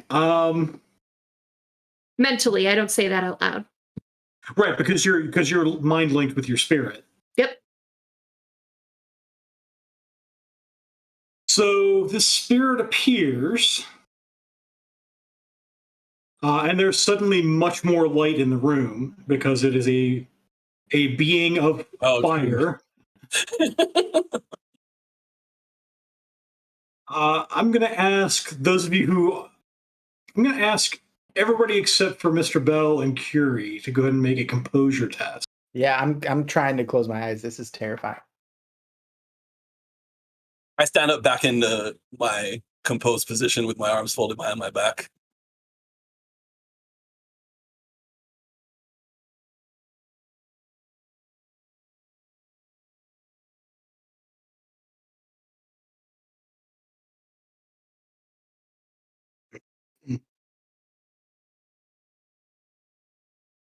So you guys hold it together in various shades of, oh, I don't want to see this. And it's made worse by all of a sudden Mr. Bianco begins screaming as this message is burned into him. Can I filter that sound out of my head, my earpieces? Do you have a select sound filter? Yes, I do. You can. I have the same. Can I also do the same? Yes. You see him wince, and then he realizes he can do that, and then he's like pressing his phone. Oh, turn that off. I start listening to music really loudly. And I'm smiling in the the glow of the fire. Just my big toothy smile. And at that point, he eventually the screaming sort of fades to a whimper and then to silence as he slumps back over. I get close again and I sniff the air. That seems like it's a perfect medium rare. Cease and desist, or we'll come back and do well done. Pretty sure he's unconscious right now. He is unconscious. He's unconscious. I say it anyway to his unconscious body. Right. Oh, you're saying that in character. Yes. I said that in your head. Yeah. You can't pass up a one-liner. As soon as he falls unconscious, I tell the spirit to stop. So the spirit does complete its burning sign, okay. Or enough of it.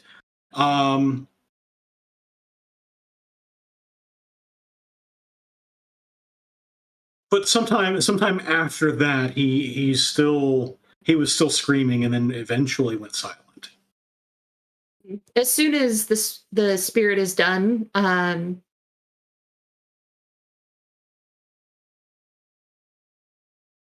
mentally I say to the spirit, I apologize, and force a little karma with it and dismiss him.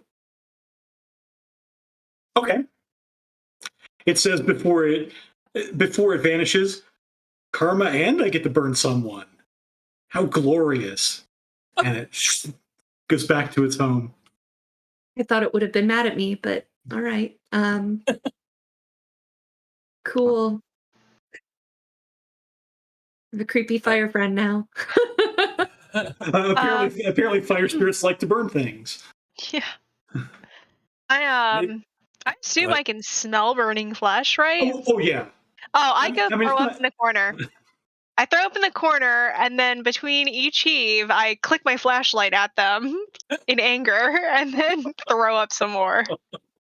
Yeah, because by the time you do that, so that scent hits you, it's not terribly strong because it's not like he's burning alive, not like burning entirely. It was more localized than that.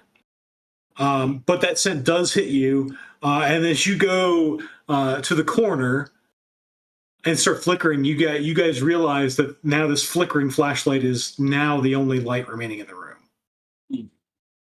I'll slap him, try to wake him back up again. I need to know that you understand. Wake up.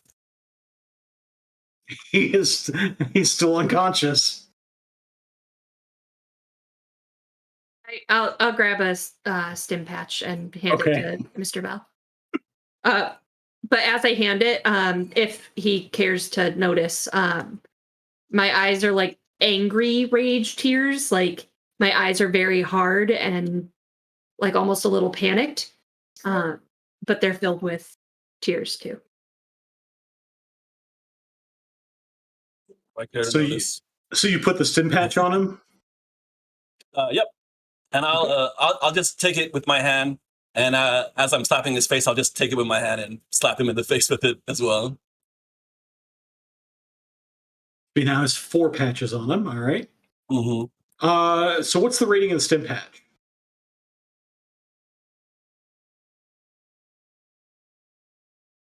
That's curious. Patch, right? Mine. I have a 3 and I have a 6. What would I think to use in this circumstance? 6 probably. Personally, if I were trying to wake up someone who wasn't a friend, it would be the 3. Okay. Yeah, then let's do the 3. I would go cheap on him. Yeah, I mean that's your mileage may vary, but yeah. It's one of those, like, if he's just going to pass out again by the very next thing that Mr. Bell does to him, then give him 6. But really, it's kind of because he's like waking up, going back to sleep. It's kind of a matter of how long do you want him to stay awake. Yeah, that's really the only deciding factor in this case. Yeah, so I want him to stay awake a little longer because Bell isn't done. So we'll go with 6 because so he's 3 got to stay awake. 3 would give you a half hour. 6 will give you an hour. Yeah, let's do 6. Okay. Because we haven't even asked about the mob war yet, so. Yeah, I don't think any questions have been asked yet. I think message is received for the first part of the job, you know. Yeah. So the wake up call has been accomplished. Does he have any facial hair? No. No. Oh, bummer. I'm gonna sit on his lap and shake him awake. So as you smack him with the stim patch, he comes around. I'm sitting on his lap. I need to know that you understand. Understand what? Stay away from Green Mansion. I got it. Great. Now, before we let you go, just a few questions. And if I were you, I'd answer them honestly. You know. And I stand up and I walk to the edge of the shadow and stand in the dark, like half obscured again, and let Violet approach. So Violet is going to kind of look around a little bit because this is a little intense for her. And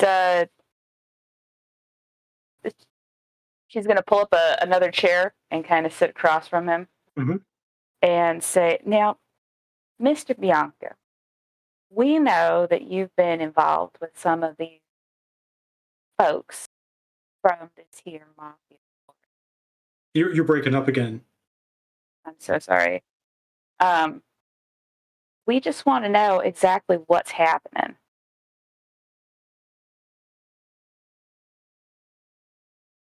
Exactly what's happening. There's a ruckus that's getting stirred up. Y'all may call it drama, a kerfuffle if you may, and it looks like it's between your family or an extension of it and some other folks. Now, there's a similar situation in the old cast. You might have heard Fields and the McCoys. That had a lot of involved who didn't need to get involved. You're getting breaking up again. So if you can tell us exactly what, then we will be happy to let you go home. I mean, they killed Luca.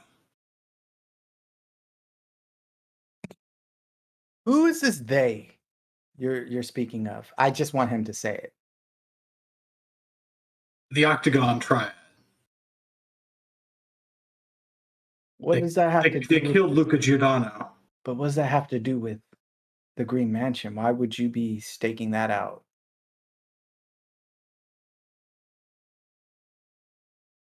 I recognized Mr. Bell when you guys were at the restaurant.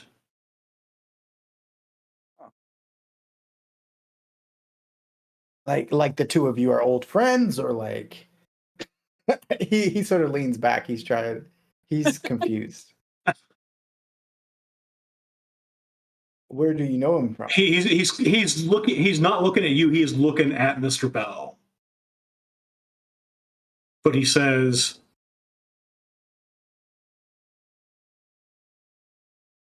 I was there that night 11 years ago.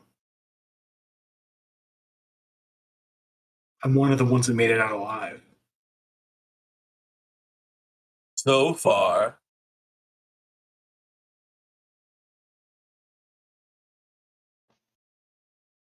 You do look good for just being another decade older. Not so good anymore.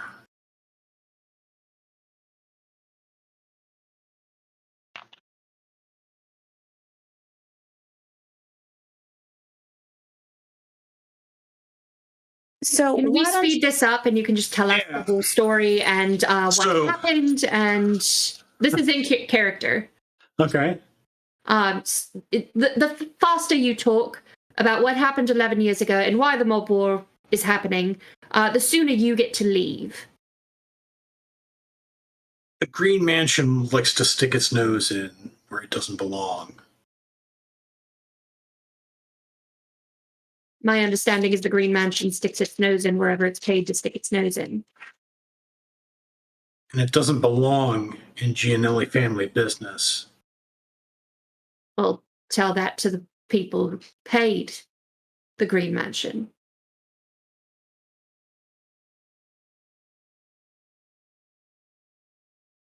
That's easier said than done. What if I told you, tell me who your Johnson is so I can kill them? So you're going to take it out on the hired hands instead. Got it. How's that going for you? I'm just going to tell you straight up. I've done all the research I can on these people. You're not going to get them. They don't even use real phones.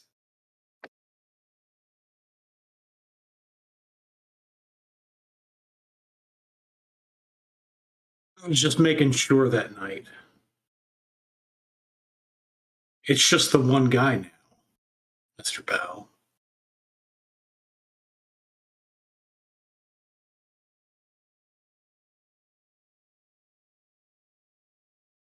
It does seem, though, that even if it's just one person, that he's causing an awful lot of trouble. And we're all just low folks around here. None of us are decision makers. We know you're not a decision maker. You don't have the right last name to be a decision maker, is my understanding of how these things work. So what's the point of trying to protect folks who clearly don't care about you, or they wouldn't have let you get got in the beginning?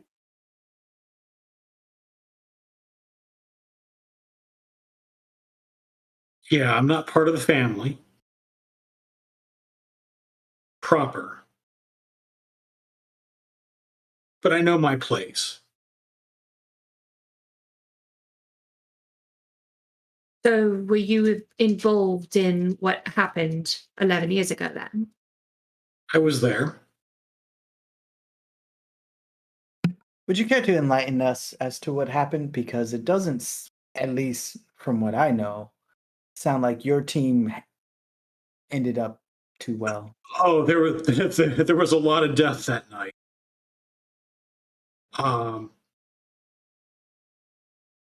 Us and Yakuza and his people. Bellboys who like to do jobs for money. Yeah. The mob is afraid of them. Cool. Great. You don't understand what you're dealing with, do you? Back before there were people called Shadowrunners, these guys were the angels of death.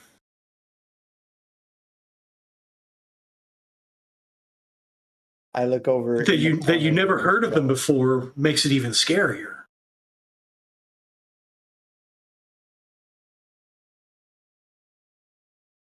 Frankly, I'm surprised to still be alive. Oh, we want a message sent. You go home and you stop casing the joint. Period. I mean, you've seen what our friend can do, and there's at least 20 of him all at that place. I'm lying. I doubt that. There's one of them. I'm going to turn my back, walk away, and spoof something that looks like there are multiple people in that building, and come back and show him it. Okay. So you're gonna essentially forge a picture? Is that what I'm hearing? Yeah. A surveillance thing. Maybe even use data of Mr. Bell moving around the lobby or moving around the mansion, and have it just linger so that it looks like there are multiple people. Yeah, we'll treat it like a spoof command. Yeah. We'll do a hacking. It'll be hacking plus logic. Okay. Just So you have a picture with 20 Mr. Bells. see, look at that. There's at least 20 of them. I'd be afraid if I were you. Huh.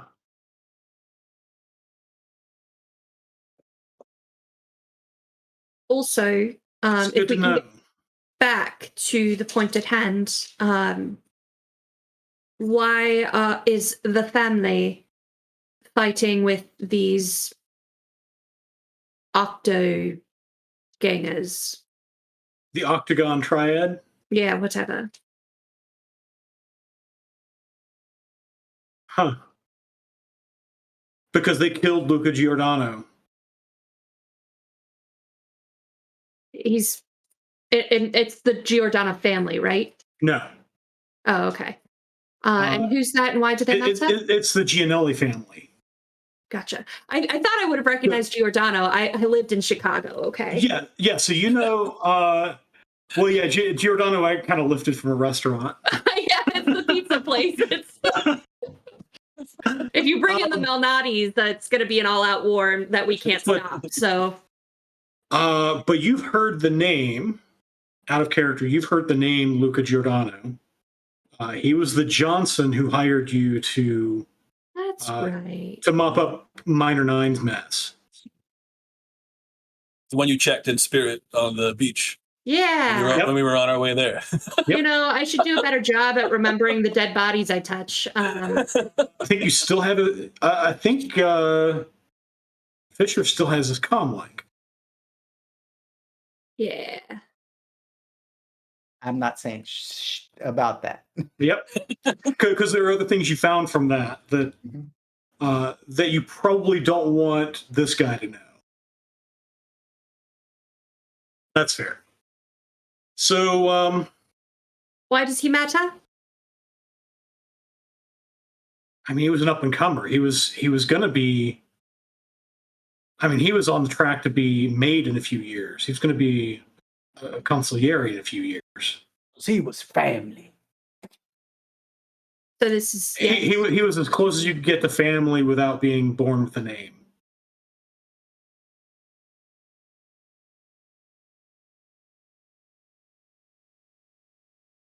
So what does the family need in order to stop this back and forth with the Octogangers?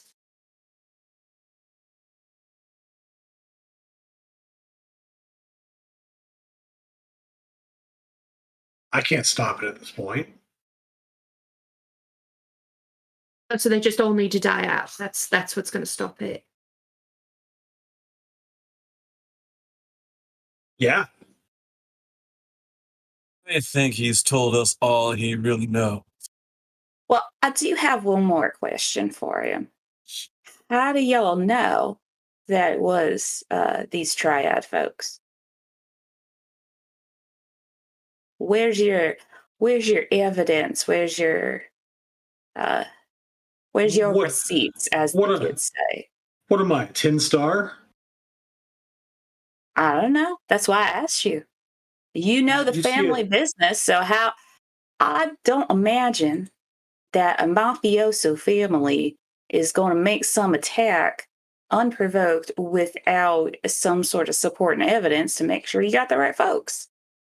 You certainly don't want to punish someone who doesn't deserve it. They got evidence. Who's they? Who's got evidence? The family's got evidence.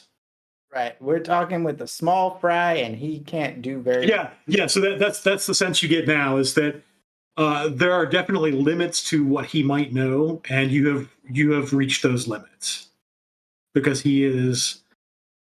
Although he's been around, he's been around for quite a while. He's not really of a mind to rise very far in the organization. How long do we have until he has to roll against stun again? We'll call that right now, since you ask. You're rolling. and there's no roll. It's because of the stim patch. He just takes it and he falls over. I'm gonna hack his comm link, so when we do send him back, I can hear the conversation he has with his boss. Okay.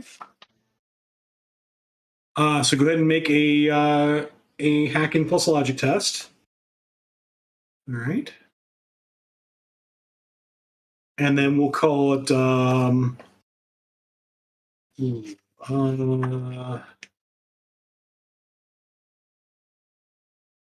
we'll call it a control device roll, which will be computer plus logic.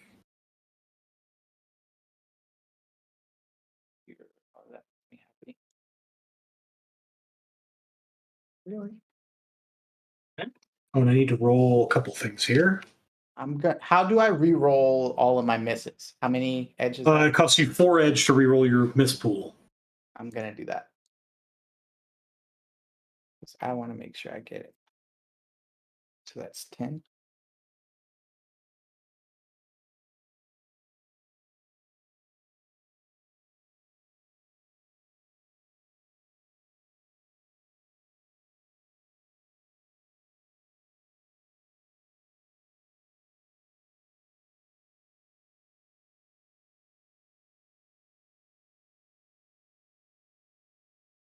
Wow, no more hits on that.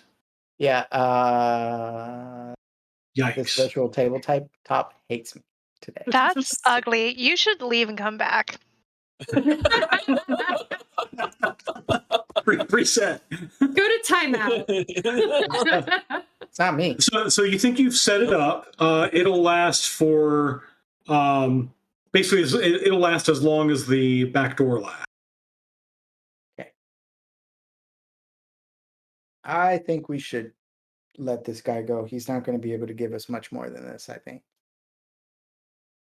And I look at him sort of passed out in the chair and I go, and I think he's probably had all he can take.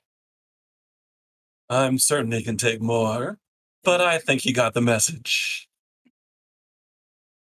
Yeah. Start dragging him back to the van to take him back. I think we can leave him here. Yeah. He can find his own way back. Very well. I'm for it. After you started dragging him. So you leave him? Is that what? Yep. Basically, you leave him with his comm link. You keep his weapons. Oh yeah. Okay. I'm also going to tell. Is there any way to put a stim pack that would like wake him up delayed so that we can get out of there? No. Okay, got it. You could probably jury rig something with an engineering test. Nah, whatever. Leave him for the rats. It's fine. Yeah, it's more. I want to hear what he has to say to all the people he's working with. You'll just find out later. Can you set up a thing that tells you when he starts talking to him? Yeah, I mean it's like a little Slack bot, basically. Yeah, just do that. It's a little bing. So and so is talking. Ooh. Yeah. Okay. I want to put him back. I put him back in the chair. I make sure to tuck his shirt in nice, straighten his collar, brush out all his clothes, and make him look all presentable before we leave. Okay. He brushes pat his clothes right on his scarred stomach. Mm-hmm. I want it to be like a dream for a second. And with that, since we've hit the 9 o'clock hour, after that that session that fully earns the content warning, we'll go to our first break. So we'll be back in 5 minutes. And on our way to that break, yep, don't forget to type in #RemPC to enter to win a free copy of the Shadowrun 6th World Core Rulebook, Seattle Edition in PDF. So #RemPC to enter to win. To get bonus entries, you can go to remalternis.com/Nuyen. And for every $5 you donate, you get an extra entry. The top donors will have a message that you can leave read at the end of stream. Usually it's a pun that someone forces upon me. It's awful, please. It's more fun that way. Yeah. She says that, but she still does it. So yeah. I mean, I've said before, I'll do it for the money. or it's more pun that way. Listen, that's going to cost you $10, Bob. Okay, go to remalternis.com/Nguyen. Also, even if that's not what you're here for, if you just want to support some of these awesome performers here, it really does mean a lot to all of us. So think about that too. It doesn't have to be a crazy pun. Everything raised does. It is. Everything raised does go to production costs and paying cast and crew. So really appreciate it. And we'll be back in 5 minutes, like Bob said.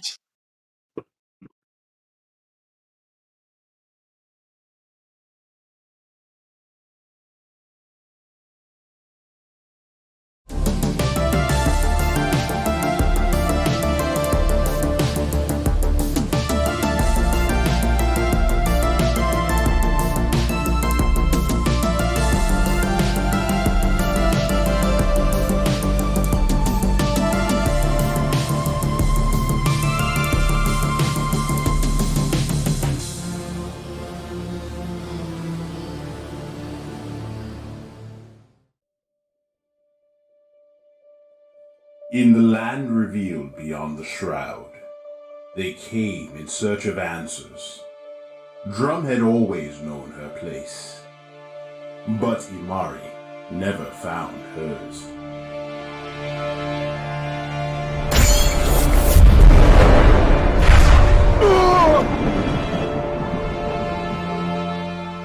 Which stories rest in this arcane book? What tales can be spun? Who covets its mystic pages? And to what lengths will they go? Perhaps a mythkeeper will weave together these tales in an age to come. But we have an opportune luxury, my friend. For we can see this magnificent performance with our own eyes. Just have your tickets ready.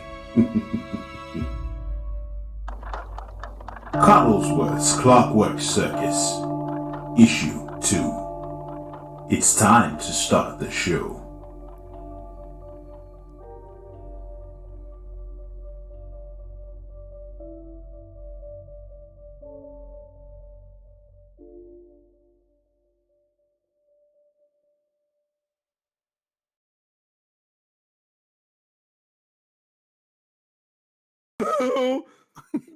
What a spell. She says spell like 92 times. Spell.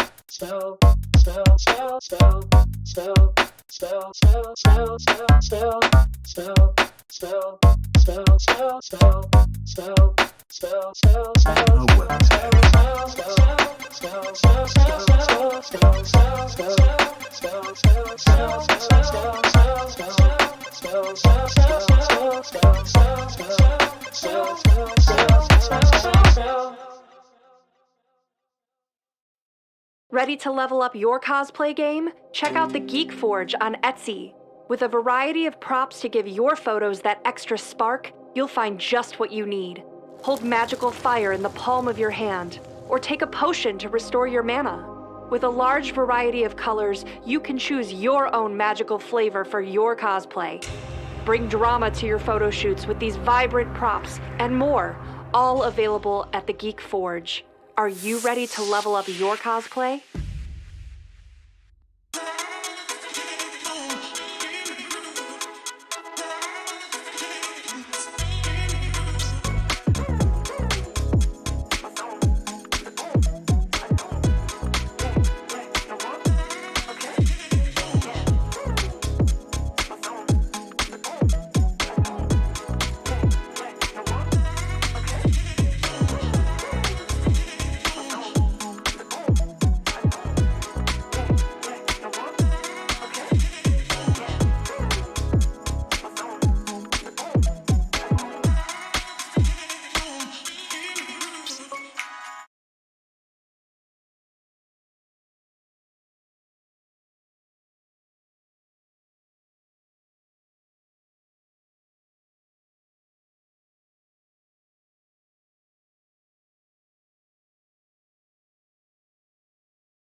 And welcome back.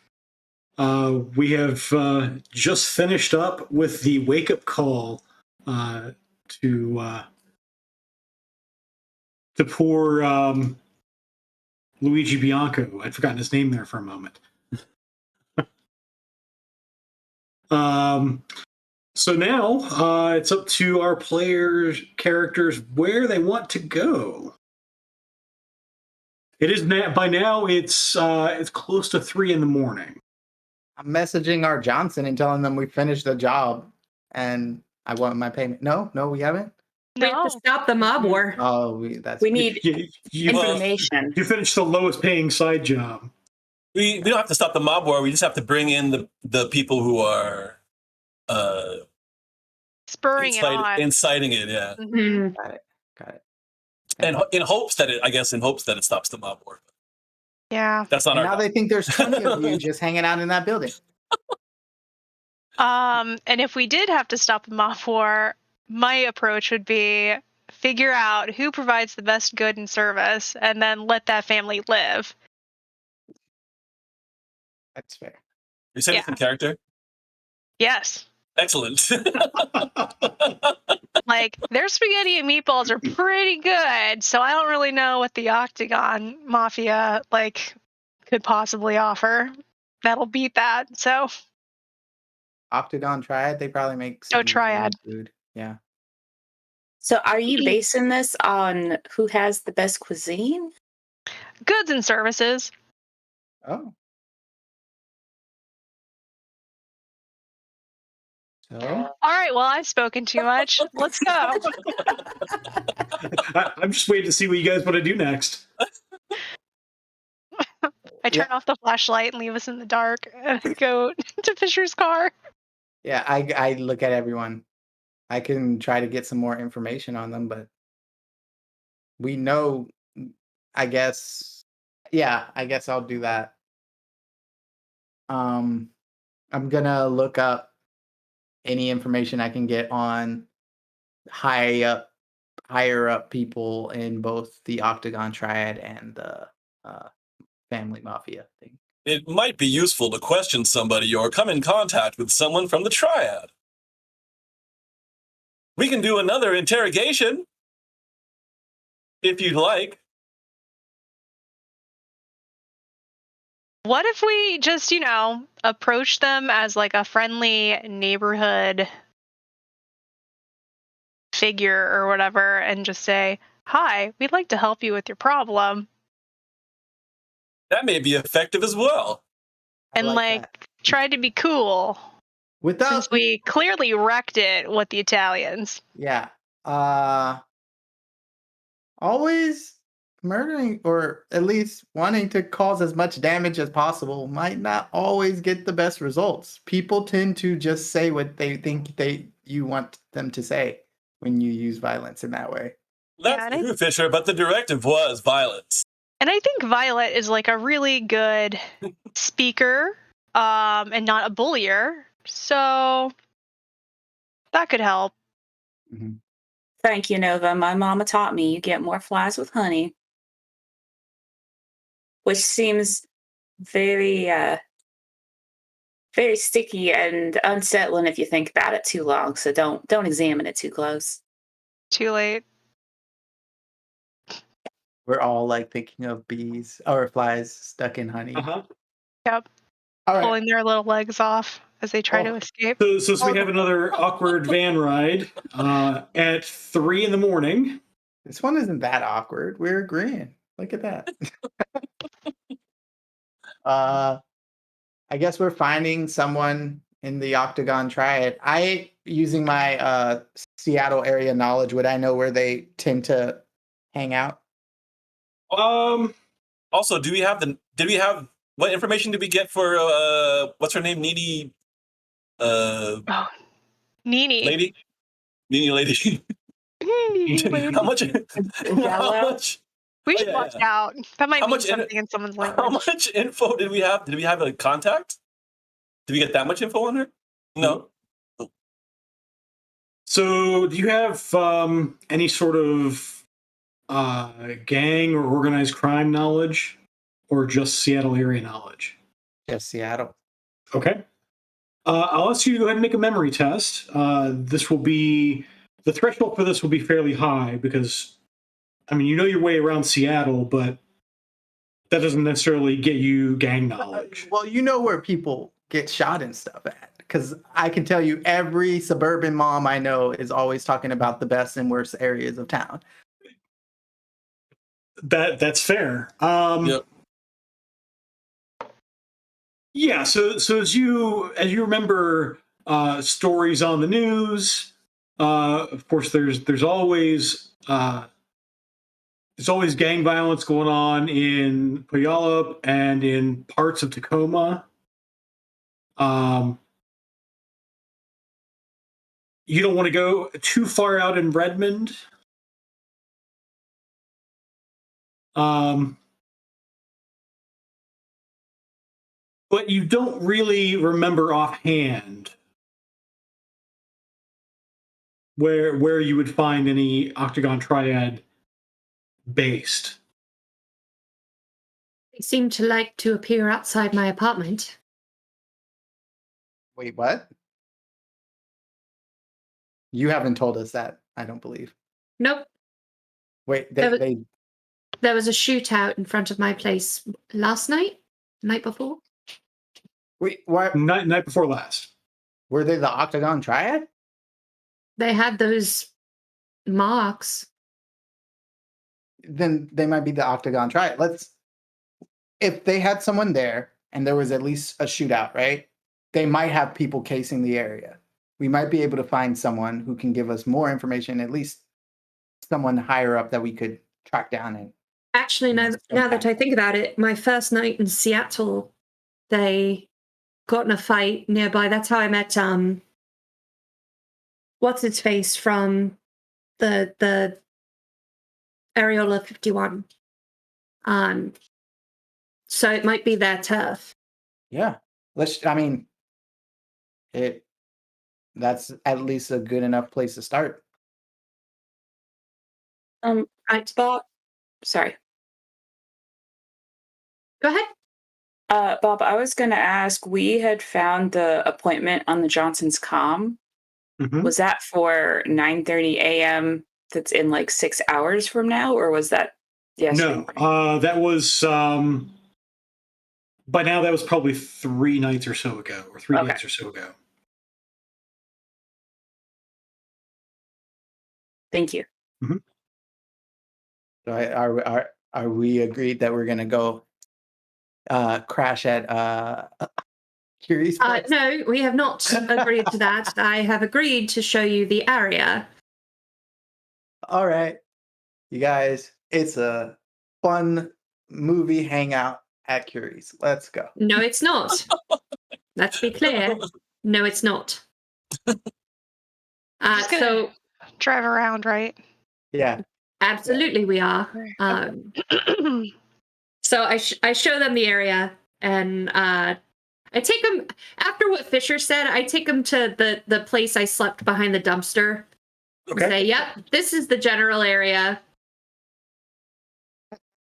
It's around here. This is where they got into a fight my first night. Oh, but what about I feel like the last place that we saw something going on. I think starting here is just fine. This is the alley. I would like to look up the nearest stuffer shack, please. That's fair. Okay. Yeah, so there is a stuffer shack maybe 2-3 blocks from the dumpster. I'm going to go over there to the stuffer shack. Does anyone want to come with me? Sure, if you like company. Okay. Just behind Mr. Bell's back. Just don't say anything, Mr. Bell, and I think this will go pretty smooth. I can do that. All right, and then we go. After being left in the car with Fisher, I look back and forth and go, you know what? I'll go too. I don't want to be asked. It's you and me doing some sleuthing. Some street reconnaissance. I feel like this is more your area. I am here for emotional support. I walk exactly 3 steps and 2 steps to the left from behind Nova.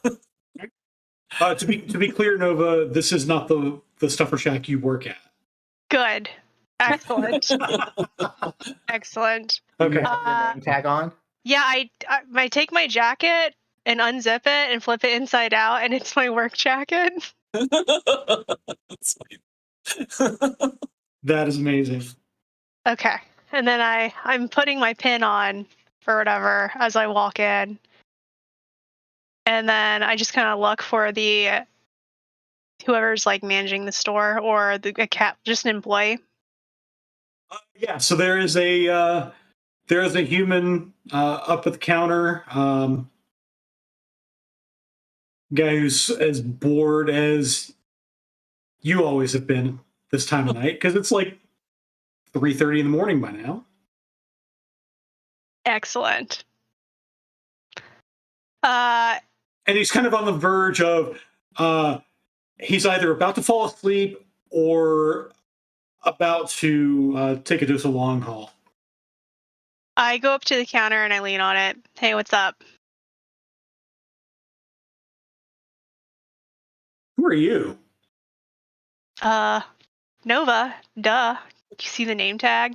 I'd work at a different store. I'm thinking of putting in a branch transfer. This place was on the list. What's it like over here? He sort of looks around and sort of putting his body between you and the cameras. Oh yeah? What's wrong with the place? The boss is terrible. Yeah? Micromanaging all over the place. Well, what about the customers? I mean, I took a cup of coffee last night and he made me pay for it. Oh man. I don't know what you're doing wrong, but I guess I don't have that problem over at my place. What branch you work at? Oh, the one it's about a couple blocks that way. Do you give him the right one or a wrong one? I give him the real one. I give him the real one. Yeah, that one's pretty all right. I mean, I've been trying to get fired there for like the last 6 months, and I just keep getting stars on my record. Wow. Yeah, that place is nuts. That must be a smooth job there. It's all right. You figure out the groove and like it just gets better, I think. But say, I'm looking. Can you help me out with some info? Maybe. What do you need? So like, is there a bunch of people with like tattoos of shapes on them that come here? 8-sided shapes. Octagonal shapes. You know, so I'm gonna roll his memory test.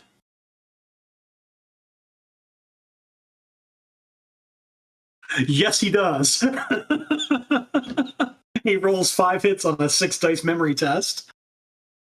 He suddenly sort of snaps to fully awake as sort of adrenaline hits him. He's like, like a couple nights ago, those guys and some big troll dudes got in a shootout, like right over there. Huh? And he points out sort of up the block. They weren't here until I guess, I started hearing about this mob war on the news. Because this is I-5 territory. Oh. Well, where's their territory if this isn't their territory? I think most of the organized stuff goes on down in Tacoma. Ah, Tacoma. Got it.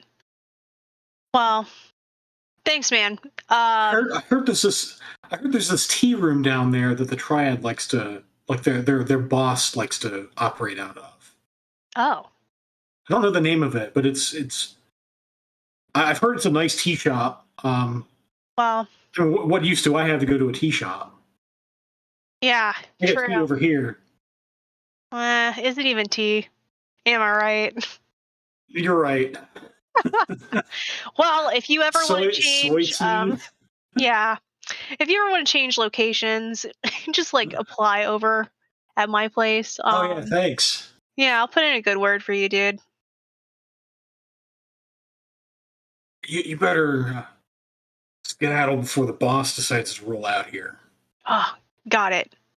Well, good luck. Thanks, you too. Have a And good morning. it's that guy. Can I help you? And then I leave. Okay, so you leave this poor guy with I Mr. leave. Bell. I told Mr. Bell not to say anything, and he Well, just didn't listen. if you're rushing out, I'm speed walking behind you three steps. Dude, don't follow me. And I like walk faster. Oh, okay. So he makes a move that you recognize, Nova. Oh no. He reaches for the panic button. Nah, it's good, man. I can handle it. Run! Run! Don't push the button! And I run. It's too late! Run! I'm running. All And right. Buzz Fisher, hey, is the car still running? Keep it going. Is that like is it common knowledge what happens if they do that at a stuffer shack? Yeah. So panic button. It's basically hitting the silent alarm. It's they're calling the cops.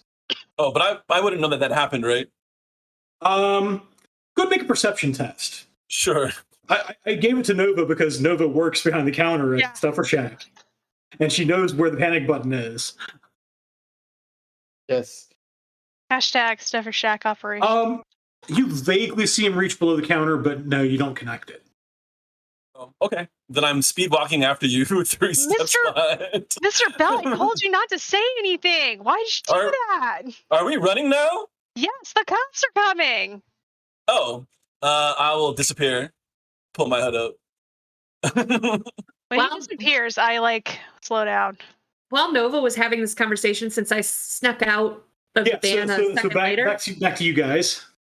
Can I check around the Stuffer Shack for like graffiti, like anything that might show that this is their territory? Go and make a perception test.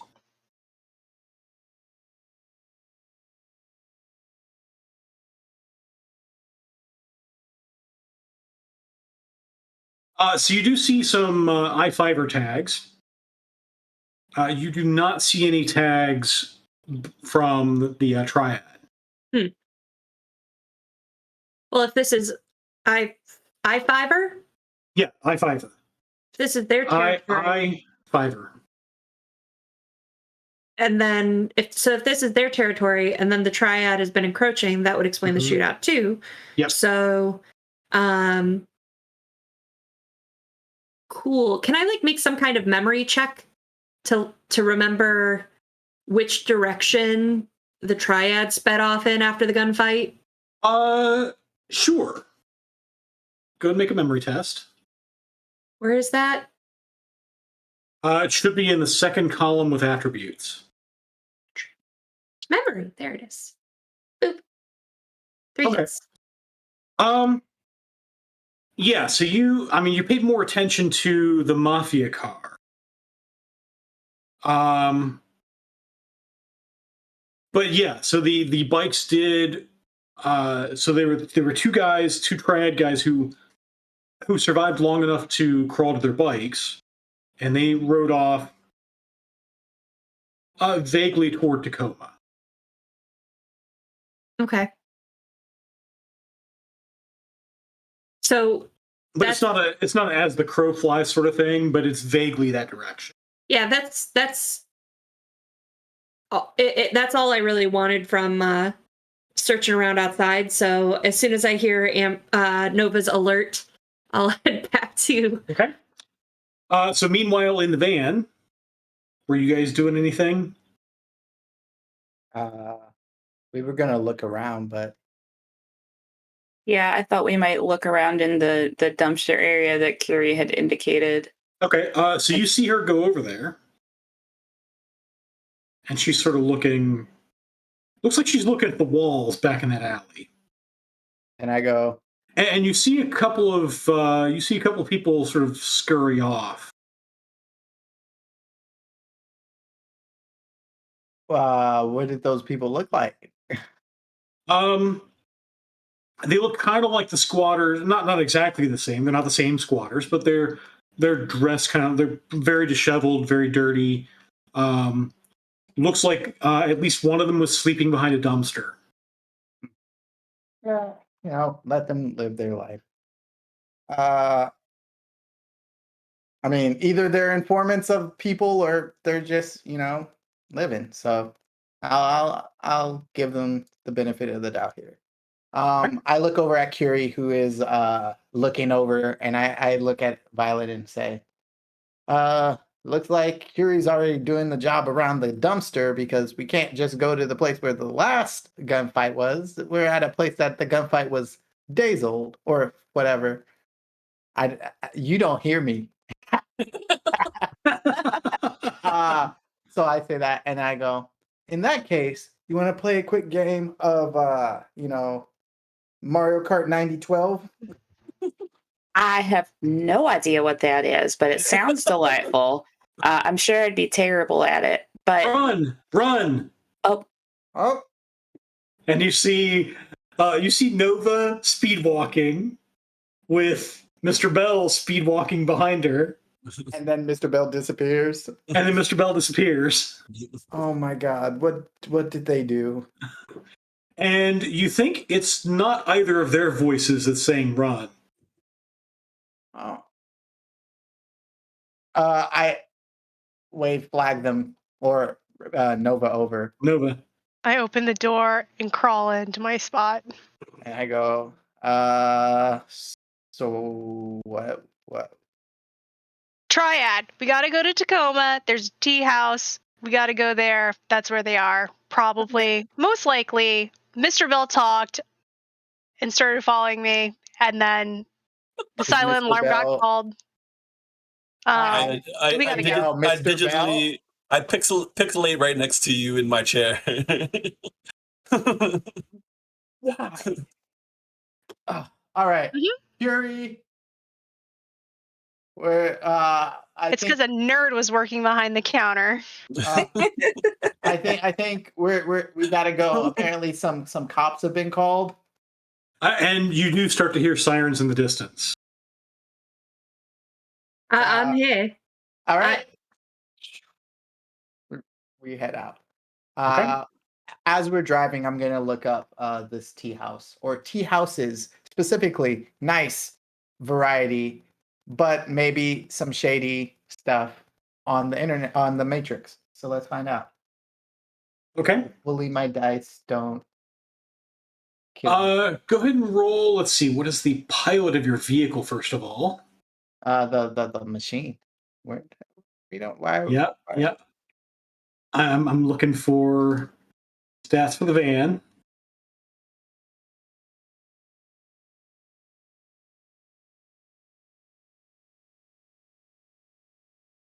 Here we go. Pilot. Ooh, pilot 1. And your edge is 4. Go and roll 5 dice for me.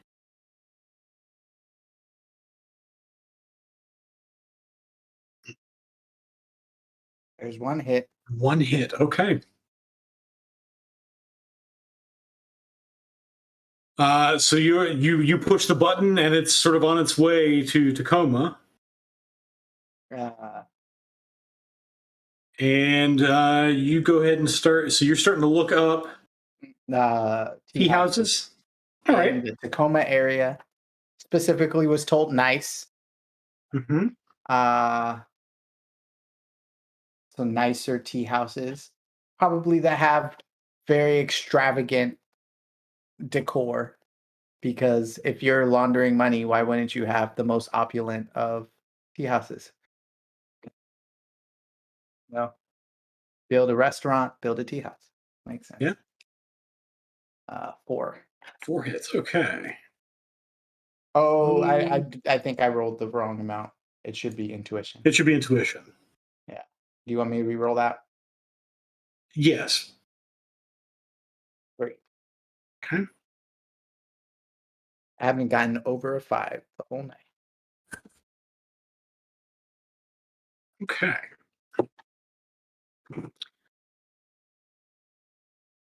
So you do find there are several. I mean, there are a bunch of tea houses. There's a district that has a lot of shops, and some of them are pretty nice. You do find this takes you a little while to dig up rumors and such, but you do find there is a tea house in particular called Qingfu Chuan. I'm sure I butchered that name. Sorry to anyone who actually speaks Chinese. Apology accepted. So that is the name of the tea house. By any chance, and you see who owns it?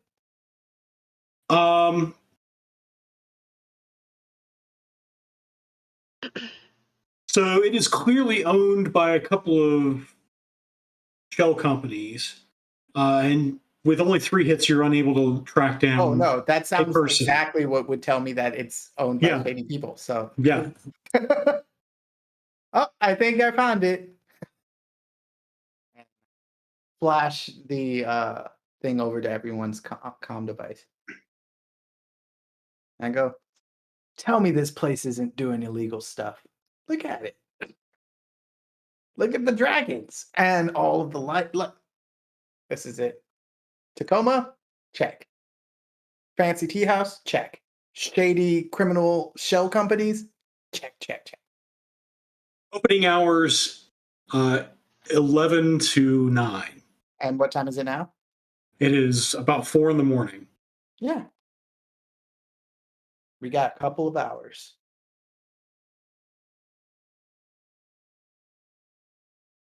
So you sort of drive by because you have the address for it.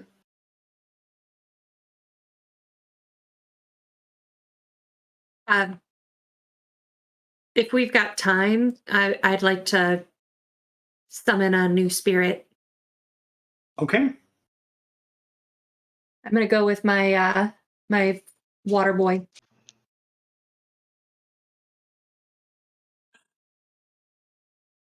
Bobby Boucher?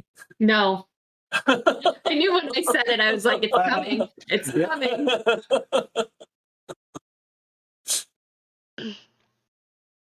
Can you make his voice that? Bob?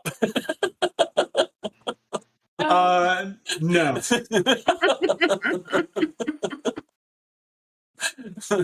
I could probably try, but I would probably fail.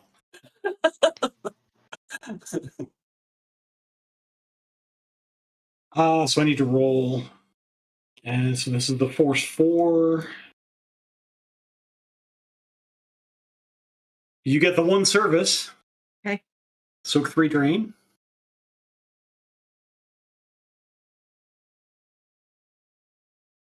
Rain. There it is. So I'm feeling fine. Great. I've got a spirit now just in case I need it. Also, I'll wait until we see what these guys decide to do. But if we're going to be hanging around this territory, then I'm going to armor up and increase my reflexes and all that. But only if I think we're like acting. Does it look like when we drive by there are people there still? No, this place looks completely dark. It's 4 in the morning. There's nothing open. Criminals with bedtimes. So there's nothing legitimate open. So is there any like faint lights on in this tea house? Make a perception check. Can I though? Because the way I've been rolling. Can I assist him? You can make your own. Yeah, I'll do that. Oh yeah, I have thermographic vision.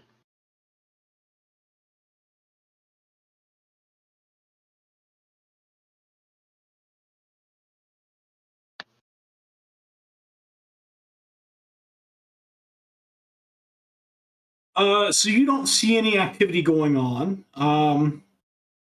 Although, let's see what 7 hits. All right. Yeah, so in the back, you don't see this from the front at all. There is nothing going on that's visible from the front. But as you sort of I guess you're driving around for a while. And at some point, you sort of go down the alley behind it, and there is the faintest bit of a light under the door, of the back door. As we're driving by, I'll tap Fisher on the shoulder. Mr. Fisher, I think I see a light back there. Oh. Well, let's find out if anyone is awake. Hacky hack. Hack hackety hack. We couldn't hear you, Rem. We both do our surveillance here. I'll go full astral too. Nice. Okay. Look at us working together. Just don't talk to me about it. That's all I'm asking. Like, You're gonna ruin it, Fisher. I haven't said it, except I'm saying now. Yeah, roll.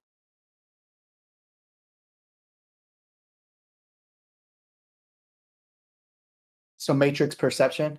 Yep. Cool. And if you're slumping over to 0 hits on 11 dice. sorry, any leave this edge? to the professionals here. You didn't see that. You have no idea that I failed. Yeah, I'm just asking, like, do you have any edge? I have 2, but that's it. So you instantly find this building is warded. Ooh. The whole thing? Yeah. Oof. If I kind of zoom out and upward, can I see anything else in the neighborhood warded or spirits or?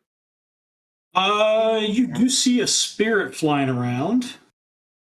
And let me see my sensing table to see what you get from it. So with 3 hits, it is an air spirit. Okay. And it is smaller than you. Okay.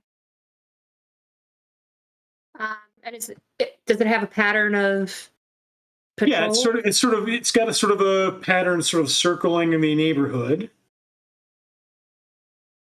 And you get the sense that it spends more time patrolling this building than the rest.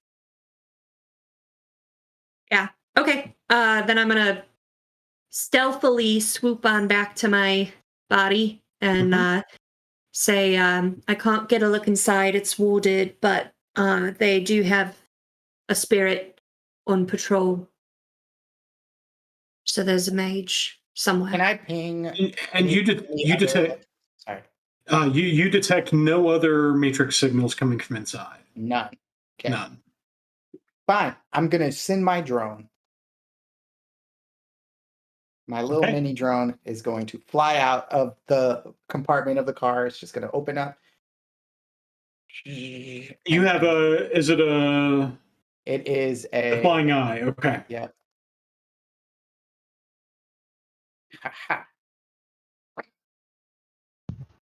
So it is about the size of a tennis ball or a baseball. And I mean, And what it's would you like to do with it? I would like to fly it over there and see what surveillance I can see on wherever that is. Looking for any open windows, looking for any of that kind of stuff.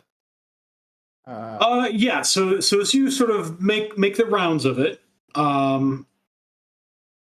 you do see. So this is like a tea shop with some nice, like when it's open, it would have a nice set of open, like large windows. But now at this point of the night, there's like the sort of metal roll grate down over all the windows. So you can sort of just see in with the flying eye. It looks kind of like a tea shop. I guess I could show you. Good thing. There's We're in the right place. specifically a place that has lights. I mean, that's what I would really be honing in to try to. So your drone is unable to really get a good view of the lights, except when it goes like down and looks under the crack between the door. Okay. So you sort of look in. Go ahead and make a. Is it running a ClearSight program? I don't even know what that is, so probably not. Okay. So let me see what you've got here. Sounds like something to buy. Put that on your shopping list. Yeah. So since you're controlling it remotely, use your perception score plus its pilot, which is 2. Okay. That's better than what I have by myself, so that's good.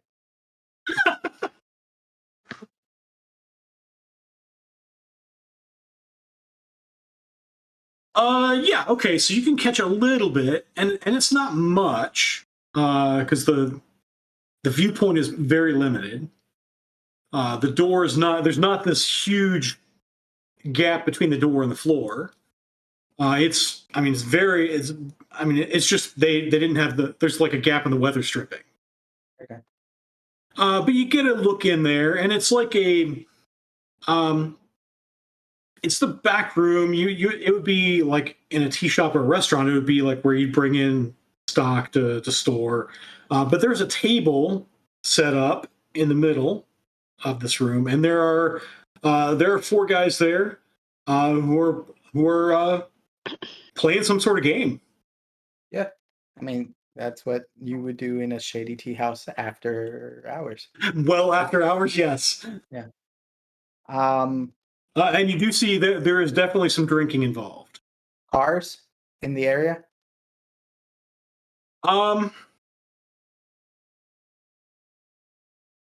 There are some bikes in the area. Cool. Who those bikes belong to? So they are not currently broadcasting. So you'd have to go up and hack one of them. I will do that. Okay. Like with physically? my luck, yeah, apparently. You see Fisher sort of go, all right. So I heard you, Curie, say there's a spirit over there. Can you distract it? I can, but we have to be ready to move because if the spirit sees me, it's gonna notify its mage that we're here. Right. Well, so I can. If we want any information on these guys, they're in a far back room. The windows are barred. The surveillance drone can't get in. Unless Mr. Bell, you are able to sneak in by yourself, which may not be the safest. I know that you probably can, but we also don't want you to get hurt. I'd happily do that if I knew exactly what it was our goal was here. Our goal is to get information on these guys so that we can at least pick one of them up and interrogate them. I thought that was what you were looking to do. Am I wrong? If we don't want to do anything, we don't have to do anything. Could we just watch the building and see when they leave? Sure. If you want to get the guy, like there's 4 guys in there. I'm not sure who they are, and if we pick the wrong one, we might be shooting ourselves in the foot. I would hate to try to grab like the most important guy. What are they And doing in there? they're playing a game. What does the game look like? I don't know. It's like some manual game, like they're playing in real life with like.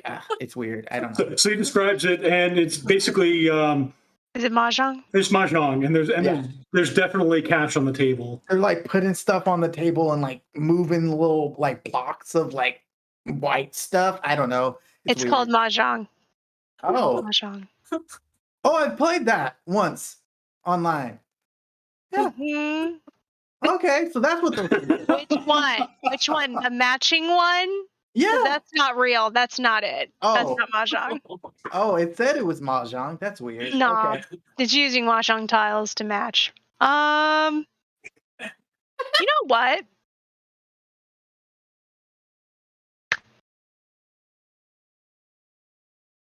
Maybe we should just go introduce ourselves. We came peacefully anyway, with peaceful intentions to just talk. So, how much money you guys got? What are your cred sticks looking like? I pull out a cred stick that has 1,500 or 15,000 creds on it. New yen. Okay. I'm gonna take 500 of my own new yen. Anyone else have new yen? Is that what you want? Is 500? Yeah, why not? I offer you all 16,915 of my credits. I don't operate for money. I rescind my offer. I can have all this. I can have all this. Certainly, if it would get us closer to the triad. I'm gonna keep some for myself, but I'm gonna take some and use it for. I put my cred shit right back. I put them in different pockets. Because sister needs an upgrade later. Come on, smooth talker, let's go. I don't believe she's talking to me, Violet. And I'm looking at Violet. I'm gonna have my drone fly in their shadow, and then when they enter the building, if they enter the building, or if someone comes and opens the door, she's there. Violet, make sure that her hat is on straight. Okay, we go to the back door and knock. So Nova and Violet and a drone. Okay. I disappear through the door behind them, and I just want to get close to like patrol the door. If anything goes wrong, I can just bust in, type of a thing. Okay. Just staying outside.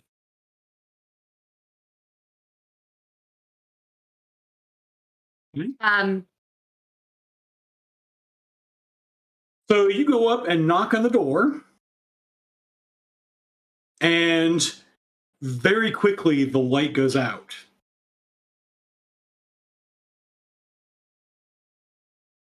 And you hear some rustling inside. I knock again.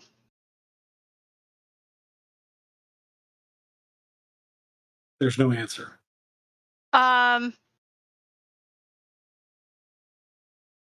Well, because of Jeopardy trivia, I can know a few words. So I say ni hao, wu yao, wan pai. And that means, for the viewers out there, hello, I want to play.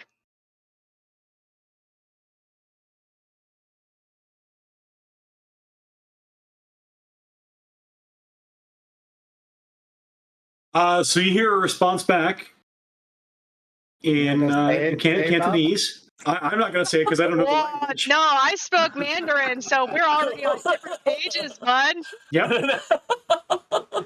I only know how to say neho, and that's hello in Cantonese dialect. Mm-hmm.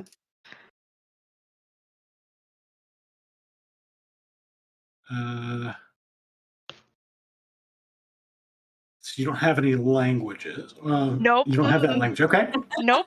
So you do not Shows understand what they say. I only know how to gamble in Mandarin. That's all English from there.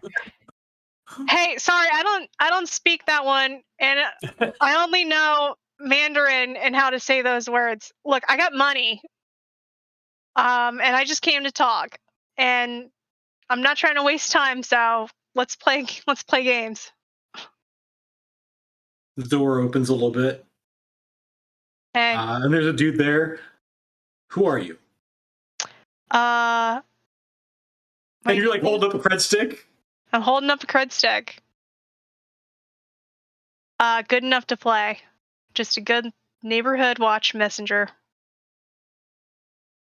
Neighborhood watch next door. Nope. Come on, let me in. Let's play. She's really nice and she can sing. Show me the readout. Show him the readout. Okay, so you show him basically the readout on the cred stick. Yeah. Oh, well, come right in. Thanks, dude. You know, walk in. I want to sneak a drone in there. It could literally just like right on my pant leg and I walk in. Yeah. That's the idea. So go ahead and roll. Do you have the stealth skill? Me? Yes. It's a drone. No, yeah. No, I don't. Well, do I? All right. So roll. No, roll. Yeah, I do. Roll so roll two dice plus your agility. Plus your ranks in stealth. 2 dice plus 2. So 4 Oh, dice. sorry, a number of dice equal to 2 plus your ranks in stealth. Yeah, so 2. And my agility? Nope. So that's what it's just the ranks in the skill. Okay. So you have to do it manually. You have to type it in chat and roll. D6. Got it. Okay. I'm gonna spend 2 edge to make that 4 a hit. Okay. So they don't seem to respond to it as it sort of hovers in.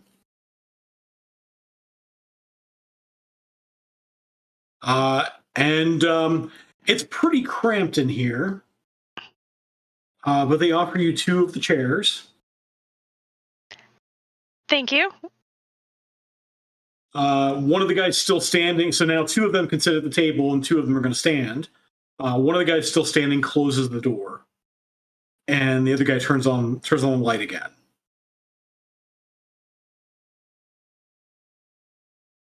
You know the rules?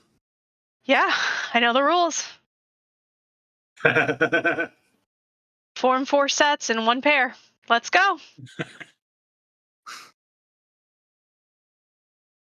All right. Do you know the rules? I don't. Bob, okay, so Bob, this is how it works. You like wash the little tiles on the table, okay? It's called washing, and then you stack them up into 4 rows like walls, and then you roll a die, there's a number that comes up, and then you start counting around, and then however you count where you end up, that's where you start pulling tiles from, and you go in a certain pattern. And then you have your set, and then you start going around the table, and you can throw tiles in, like trade out and stuff. And to win Mahjong, you have to form 4 sets and 1 pair. A set is either 3 of the same tile or 4 of the same tile, and a pair is a pair. All right. Anyway, I wanted advantage on all my rolls. I'm not playing to win, by the way. Okay. So you guys sit down to play. So at this point, as you guys sit down to play, we will take our 10 o'clock break. So we have our 10-minute break. And before we go to break, we have some announcements. Yeah. So don't forget to type in #RemPC to enter to win a free copy of the PDF of the Shadowrun 6th edition core rulebook, Seattle edition, of your very own, so you can follow along with us and tell us when we don't play the rules right. Fun times. So it's totally free to enter by typing hashtag RemPC in the chat, which you can do right now, and we'll do the drawing at the end of the show. You can also get bonus entries to win by going to remalternis.com/newyen, and that donates new yen to runners. For every $5 you spend, you get an extra entry to win. Top donor each week gets a message read at the end of the show by the Shadowrunner of their choice. And what am I missing? Anything? I've said this a lot, so I forget. What about the Patreon? You can also go to the Patreon. Okay, so the cool thing is you should go to the Patreon, patreon.com/remalternis. And the reason is for as low as $2 per month, not a one-time thing, $2 per month, but less than the $5 at the New Yen place, you get a bonus entry every single week. So every time we play, you type in hashtag RemPC to enter for one free entry, and then Patreon $2 a month gets you another entry every single week. So that's like 5 to, well, plus if you type. So on a month that there's 4 weeks, you get 8 entries for free, or for the $2 in 1 month. So cool stuff. Also, just to put it out there, I'm going to be at Gen Con. I know none of the others are able to make it, but if you see me there, please come say hi. We're a month away. Bring your puns. Really do them live. Live puns. Live pun reading. Form a line. You can feel my vitriol in person. Dance. The wave of hatred. The wave of hatred will emanate within the vicinity. But awesome. Thank you guys so much for your support. We've gotten up to 80 viewers at one point tonight, so that's really huge. Thank you so much, and we'll be back in 10 minutes.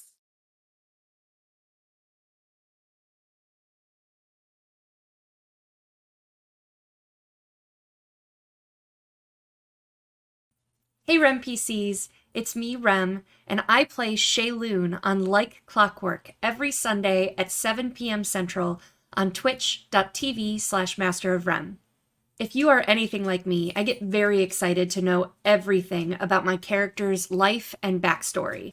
But have you ever thought about how they smell? I hadn't until I found Pure Alchemy soaps. And I have with me today my very own box of Shayloon. So let's check it out together. I've got my very own Shayloon Ayun little tag here in pretty handwriting. That's so nice. Now Shayloon is a lawful good. Ooh, it's minty. Gnome.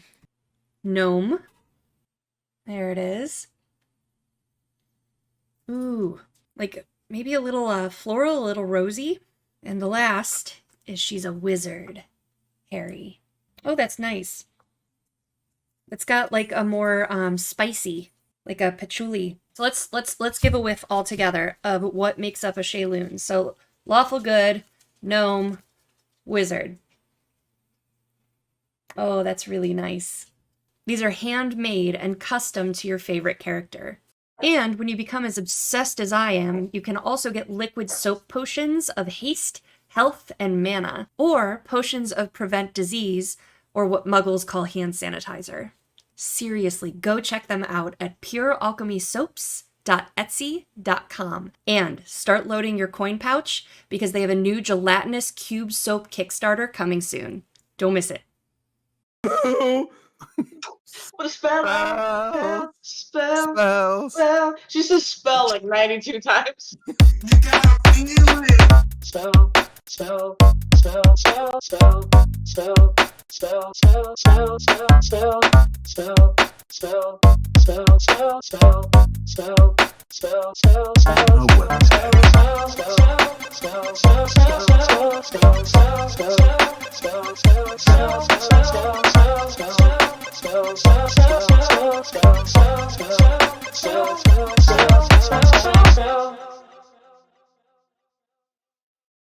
Ready to level up your cosplay game? Check out the Geek Forge on Etsy. With a variety of props to give your photos that extra spark, you'll find just what you need. Hold magical fire in the palm of your hand, or take a potion to restore your mana. With a large variety of colors, you can choose your own magical flavor for your cosplay. Bring drama to your photo shoots with these vibrant props and more, all available at the Geek Forge. Are you ready to level up your cosplay?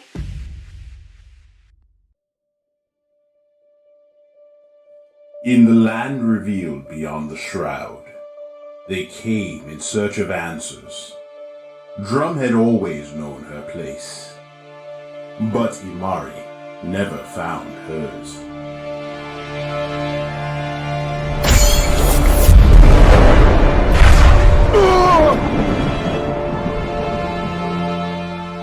Which stories rest in this arcane book? What tales can be spun? Who covets its mystic pages? And to what lengths will they go? Perhaps a mythkeeper will weave together these tales in an age to come. But we have an opportune luxury, my friend. For we can see this magnificent performance with our own eyes. Just have your tickets ready. Cottlesworth's Clockwork Circus, Issue 2. It's time to start the show.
proud.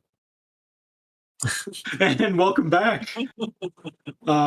We have just seen Nova and Violet and a flying eye drone go into what apparently is a makeshift mahjong parlor. Nobody involved among the PC runners knows how to play the game. There's at least one player who does, but there are no characters who do. I have like some weird facts about it. Like, for instance, Mahjong means sparrow. I can play in real life, just not well. I lived in Japan. Yeah. Ah. Oh, they play different rules. Yeah, they do. That's why when you were explaining it, I was like, oh. So it would have been very funny. Oof. So while this is going on, what are the people in the van doing?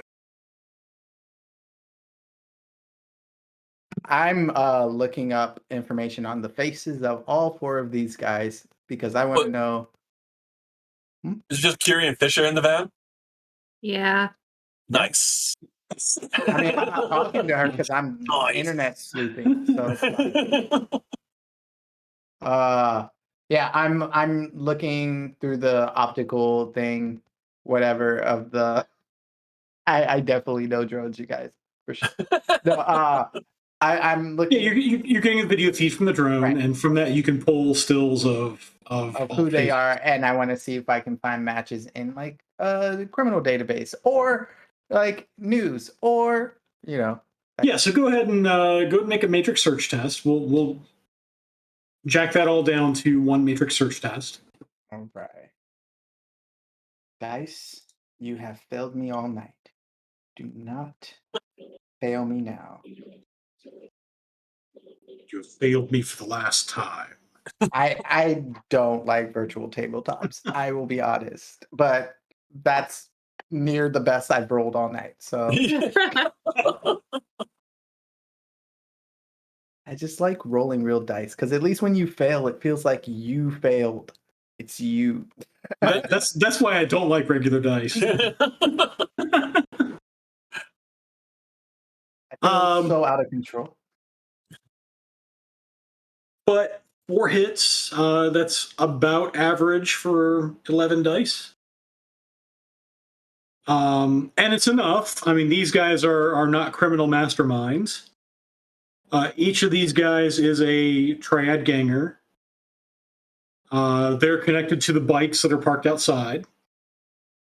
And each of them has some assorted criminal history. Who has the worst? So they've all served time.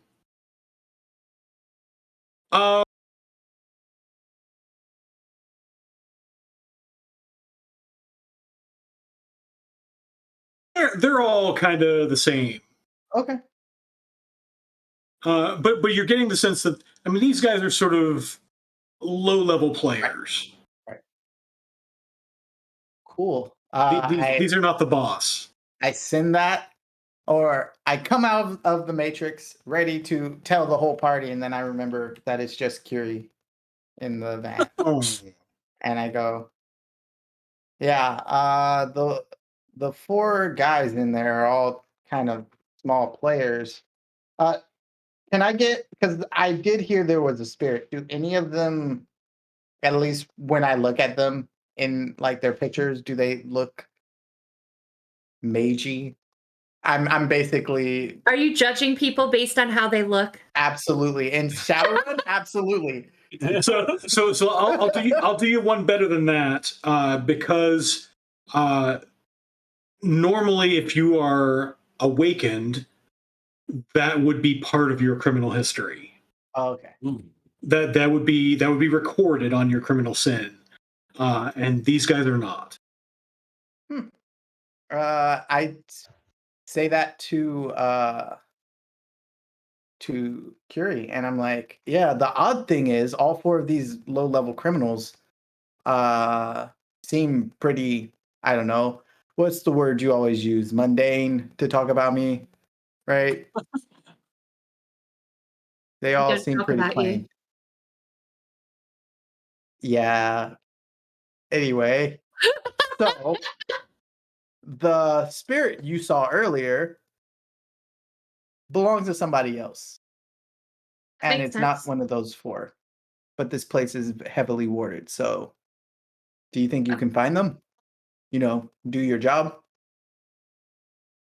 I'm certain I could, if we want a fight with a mage, but if a mage is not here, The why mage bother? because the mage is obviously watching out. So either it's somebody who has just watched two of our party enter into this place, which could be incriminating, or you know, it could be one of them. And what if they try to follow us? So maybe just keep an eye out on that. Okay, cool. And I turn back in my seat and I shut off my headphones. Bob, Mhm. side note, I have contacts. Can I just matrix search the basic rules of Mahjong? You could. And just have it pulled up? Yeah, Okay. but essentially it's kind of like, I mean, you're flashing it in your contacts, but it's That's fine. like, It's just the rules but of how to play. yeah, it's basically like sitting at a poker game with Robert's Rules of Poker open. It's just going to be the It- basic rules. yeah, it'll give you the basics, but it's not really Yeah. going to help No, you play. no strat guide. No strat Yeah. guide. Just what are the rules and what to do. Yeah. Cool. I'm going to do that. Okay. Electronics for a searching or Yeah, so it's electronics plus intuition. okay.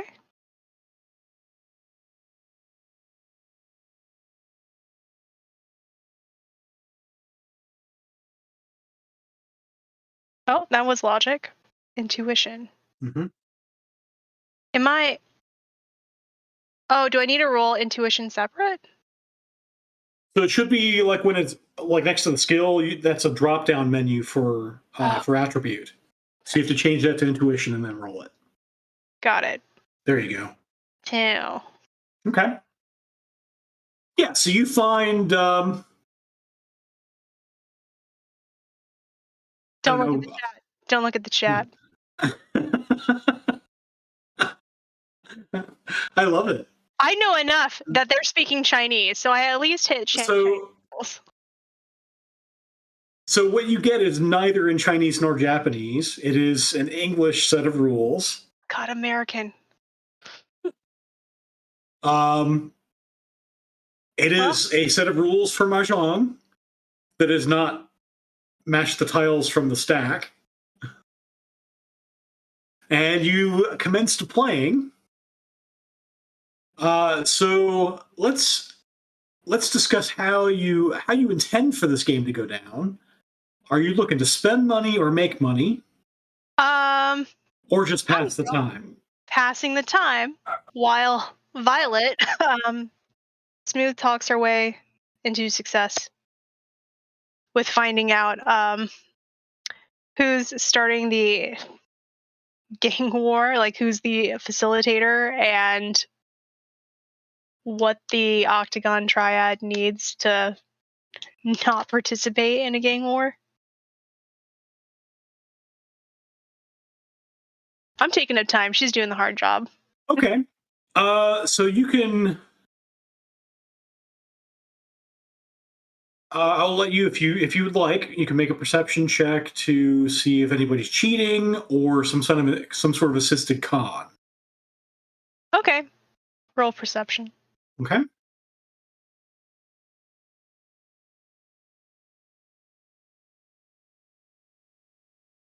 And as far as you can tell, and you're comparing this with the English rules that you have, as far as you can tell, you don't see any obvious cheating. Cool. What's the buy-in for each round?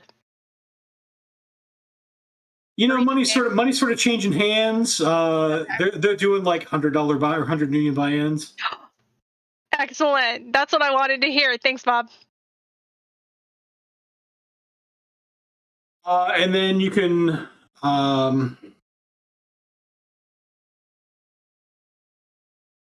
you can make we'll call this a charisma plus edge test. Push to talk. Oh no, I'm mouthing stuff. Oh, okay. Yeah, charisma plus edge. So 7. Okay. Right. Charisma, and then I have an edge of 5.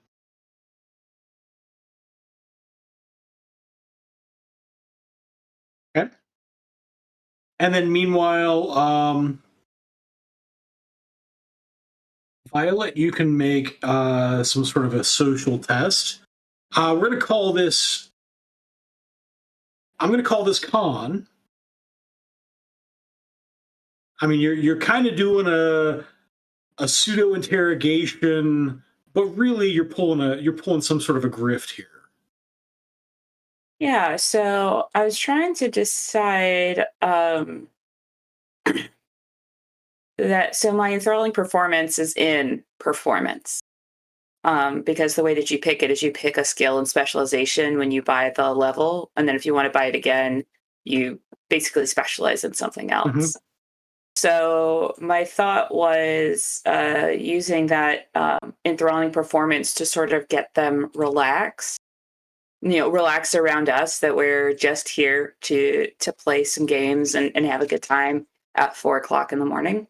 And that once they're relaxed, then start in with some gossip around, Okay. either gang-related activities or whatever. So what are you envisioning performing? Are you like pulling the guitar out and playing guitar while you're playing Mahjong? I think that would be not appropriate for this particular scenario, although she's not above that. But I think maybe telling some fun Southern style anecdotes. Okay. The ones where it's very silly, and you're talking about these great stories of this really wild, not close to the Seattle experience kind of thing. Okay. We were down in the swamp, and we were gonna go take our canoe around the corner, and wouldn't you know, we capsized right next to a gator's nest. Like that kind of. That's definitely not something that actually happened to me in real life at all. So I'll let you do that with the caveat that this is taking you guys some time. Yeah. So the enthralling performance is they're distracted and entranced for a maximum of charisma plus magic times net hit minutes. And if they get attacked or anything disrupts it, then they snap out of it.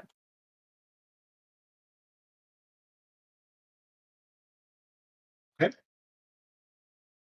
So I will make that performance roll.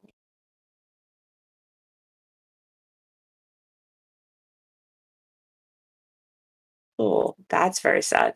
Oh, wow. I'm gonna spend it's 4 edge to reroll all my misses. Yep. Okay.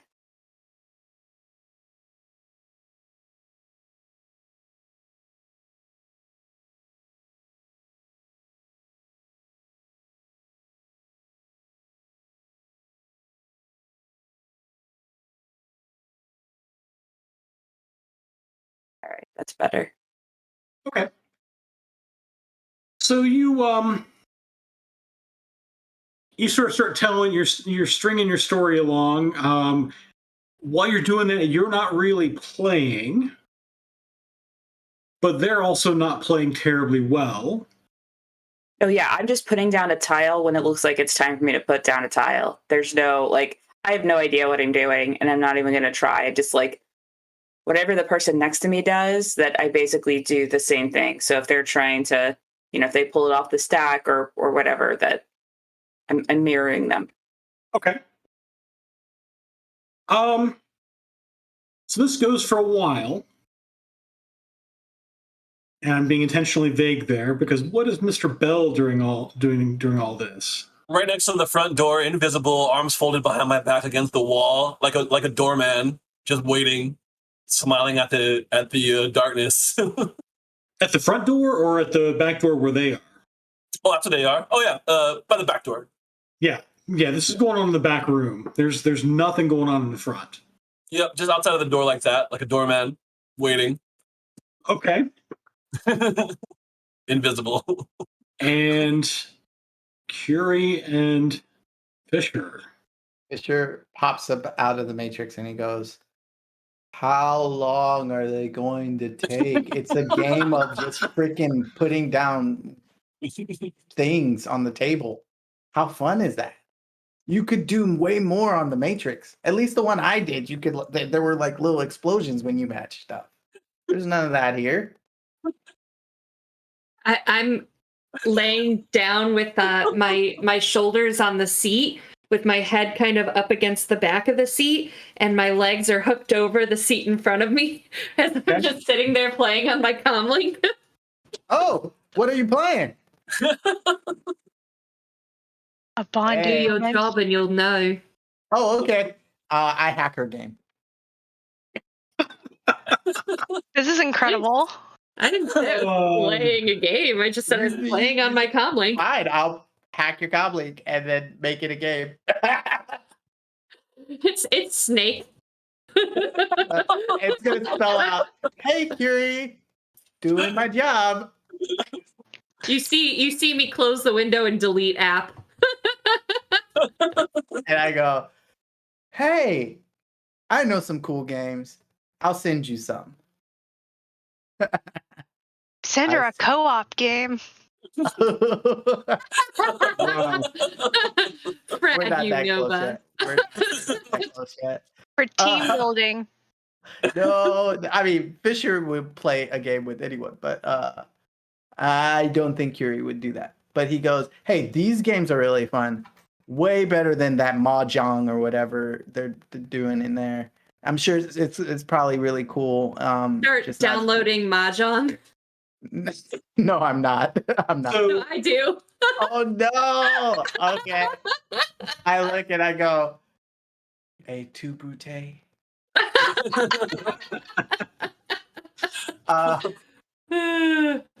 then I go back to sulking that it's taking so long. That's it. I looked up who they were. They were scrubs. I really do want to find this this mage, but Curie's not going to do that. So I guess we're just in there. So inside, this is when there's a wind that starts to get kicked up. Oh, wind. Inside? Inside. Ooh. So as above, basically right above the table, this sort of whirlwind appears and it ends up just blowing the money everywhere. And you hear out of the whirlwind, "Get out."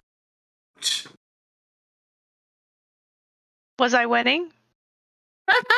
Does that carry over my device? You think you're winning, but the money is all over the place. Hey, I'm doing pretty good. Does my Can you like drone wait? pick that up? Yes, yes, your drone does pick that up. I Can you wait a messaged few Mr. Bell. minutes? Yeah, I messaged Mr. Bell and Curie and everyone. Well, I don't message them because they're in there. They know. What do you say in your message? And the two guys in the chair sort of they sort of fly back and they both hit the floor. Two of the guys just got knocked on their behinds, and there was a voice that wasn't any of the four of them that told them to get out. It messed up the entire game. It was probably the most exciting part. But and the door opens. So one of the guy that was standing next to the door opens the door and says, "We got to get out of here. We got to go. What's going on, dude? The jig is up. What jig? Whose jig? Grab the money. Everybody grab your money and go." I grab all the money I can, and then I try to help one of the guys up, and then run. So now as the corner. As the bonus round, we have the flying money in a booth game. I know that one. You pull your shirt out and you just catch it. Catch it like that. Catch it. Well, hold it That's how you sideways. win. I'll help the other guy all out. the money while flashing people in the room while grabbing the money. It's just a jacket. Who gets the I have a money? shirt on That's the most, underneath. if I gotta flash a couple of people to get some money, So I enter the room. the door opens and you enter the room. Still invisible though. Yeah, you may be invisible, but it is very packed in here. This room is. Oh. I mean, you are now person number 7 in a small storage room. I snatch up cred sticks. On my way, squeezing out, I say, "Call me You for hit next something. game night." I hit something, You hit something you can't see. Mr. Bell. Mr. Bell. You see a little pixelated flicker in the area where you hit. Is everything okay? No. Move. I turn around and leave. Okay. Look at Curie. Curie, they might need you soon.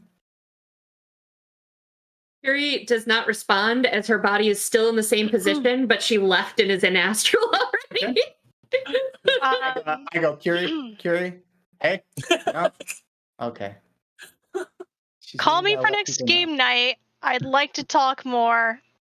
And then I ping him my my contact for my Pam Oler sin.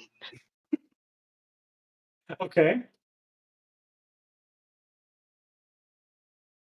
So yeah, you guys. So do you all leave except for Curie, who's going in? I'm not going in because there's a ward. I am That's right. waiting outside. I'm outside the van, but I'm like waiting and watching for like the team to come out safely and not get attacked by the spirit. Yeah. So assuming the rest of you leave, you are not accosted by the spirit on the way out. And so you guys head for the van. Yeah. These guys all head for their bikes. And as the last person leaves the room, that door slams shut. Is the spirit outside or still inside? There is a spirit outside. Can I get like that sense of flavor of it, like I have before? Get a whiff. You didn't before, because you've already rolled to a sense this one. You don't get that the perfume, as it were. Okay. Guys, I think we have to come back during business hours, and I start counting the money. So you guys pull off. It's probably close to 6 a.m. by now. And as you count the money, you think you're up 500 new yen. Not a loss. All right. Mostly because you were able to scoop up money from the whirlwind. Nice. Success.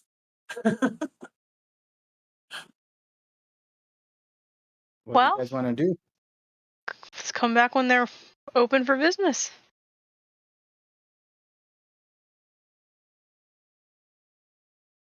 Huh? Do we need to let our employer know that we at least completed part of this already? I tried. I was yelled at. I think we should just wait until we're just done. Well, then I might suggest a nap. That sounds good. It is getting awfully early. As we leave, though, I do stay in astral and make sure we're not followed. Okay. So the spirit you see outside does follow for a while. You think it might have gotten a decent look at you guys. We didn't do anything wrong. And it doesn't follow you too far. At some point, it seems to be satisfied that you're not just looping around and coming back. Mm. Okay.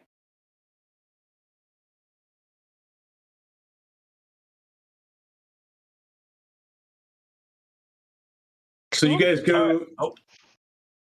If you're tired, there are some decent rooms at Green Mansion. No, I'm good. Just give it some long haul. I'm good. You literally call things like making a reservation and preparing a room like things to hurt and murder people. Absolutely no way in hell I'm staying in your hotel. We do actually have regular services. You guys, the last time I looked at the hotel, it wasn't the most, how do we say, well used building in the last 11 years. I just smile. Do we have to pay?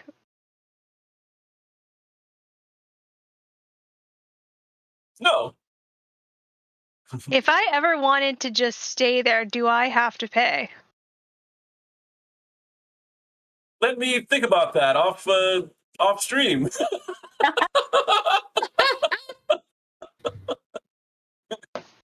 But like we fast forward through that conversation, something happened. I said something, but I don't know what it is yet.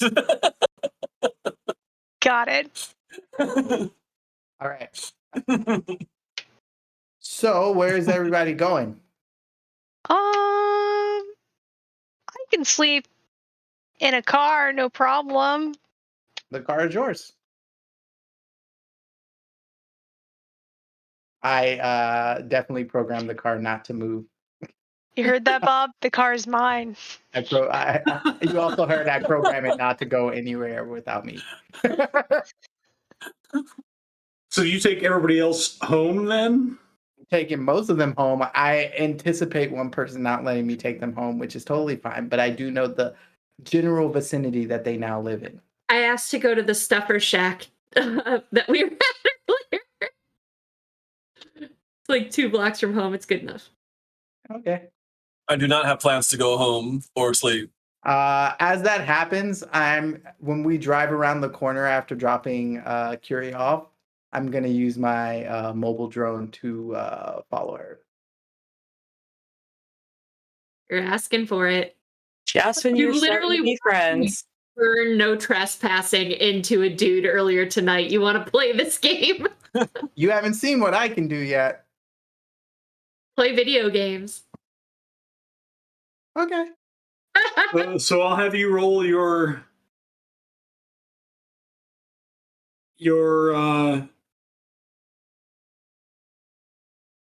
My 4 dice. your 4 dice. Yeah. And we'll have Curie make a perception test. Okay.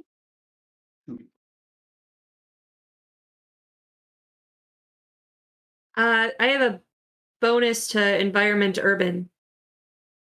Okay. This is environment urban. What? Oh! What? No idea. It follows you all the way home, and I get the address, and then I fly home. We got a winner here. What? Yeah. I am upset. I have never liked a virtual tabletop more than. I'm post-edge it. I'm post-edging. Okay. Randy. I'll use my last 2 edge then. Randy, before the break, I hate virtual tabletop. I still do. Randy, after the break, I love virtual tabletop. I just love that moment. I still hate it. Curie, you're re-rolling, looks like 6 dice. Yeah. Okay. And I will re-roll. Let me see if that actually works that way.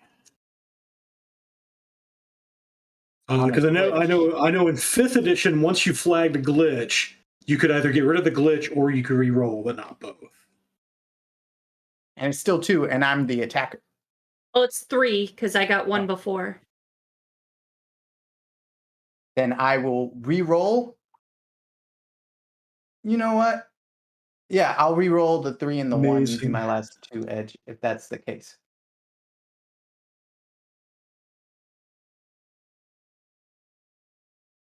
The last 2 edge there. The reroll all failed dice cannot be used if you rolled a glitch or a critical glitch. All right. The dice. That's right. You can add 1 to a die. The dice can have use that. spoken. Yeah, so you can spend 2 edge to No. boost one of those 1s to a 2. You know what? No. All Let right. the story play as the story will. The wheel will. Sorry. Anyway. Yeah, so it does follow you home, and you notice as you're opening the door, you look to the side, and there's that flying eye. What? Ice spear. Oh my god, I want the flying eye to wink at her, but it's not how it works. Yeah, so the sort of iris on its camera does. If she's gonna spirit, can I try to dodge? You can. Dodge? How do I dodge with a? So you know what? I'm going to do a lightning bolt instead. Go ahead. I've Send got that. the money. So I you can buy have another. so it's a piloting skill check. All right. Oh, don't like that. 7 hits. Wow. Yeah. I mean, I can't even roll over that, so it hits it and it dies probably. You take a point of drain. Fine.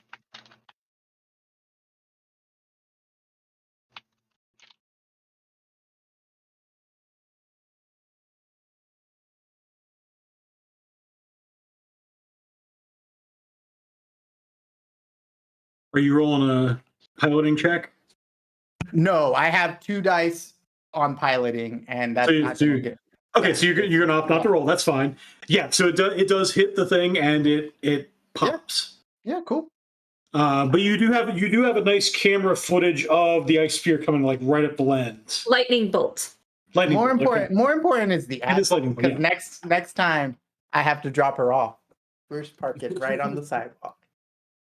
Maybe We'll see what happens next time on Shadowrun Emerald Bridge. So Curie, refresh an edge point. Okay. I'm full. You're full? Oh, okay. All right. So Curie is home and everybody else is sleeping in the van. Is that what I heard? I'm car snoozing. No. Yeah. Car snoozing. Mr. Bell is not sleeping. But in the van. And Violet, you go home? Yeah. We go Okay. home and catch couplesies. So Mr. Bell, I'll ask you for a body plus willpower test. Sure.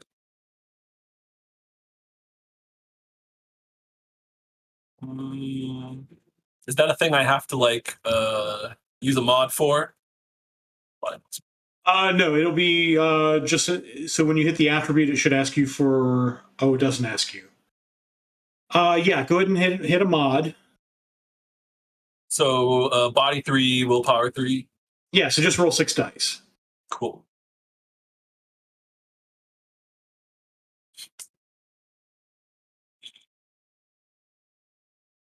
Okay. So you do not suffer any damage, any stun damage from sleep deprivation.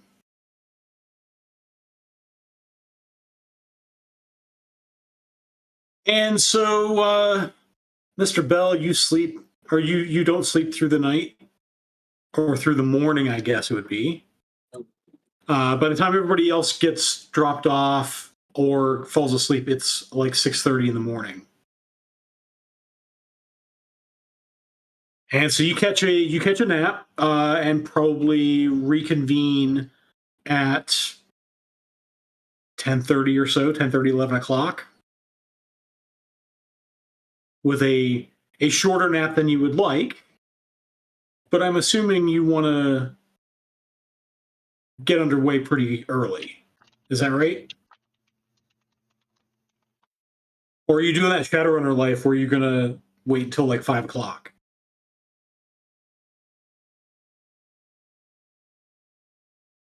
Probably do earlier is better because we get paid sooner if we get there earlier. Money. All right. That is fair. So you reconvene basically about 11 o'clock, we'll say. And what is the plan? Same as before, I guess, right? Just be straightforward about it and honest. Roll in and try to talk to somebody. So you're going back to the tea shop, going in the front door this time, right? Mm-hmm. Okay. So who's going into the tea shop? I'll go. I'll go in. I release my spirit. Okay. Violet, you coming in too? Yeah, I'll come in. Okay. They needed to do the talking.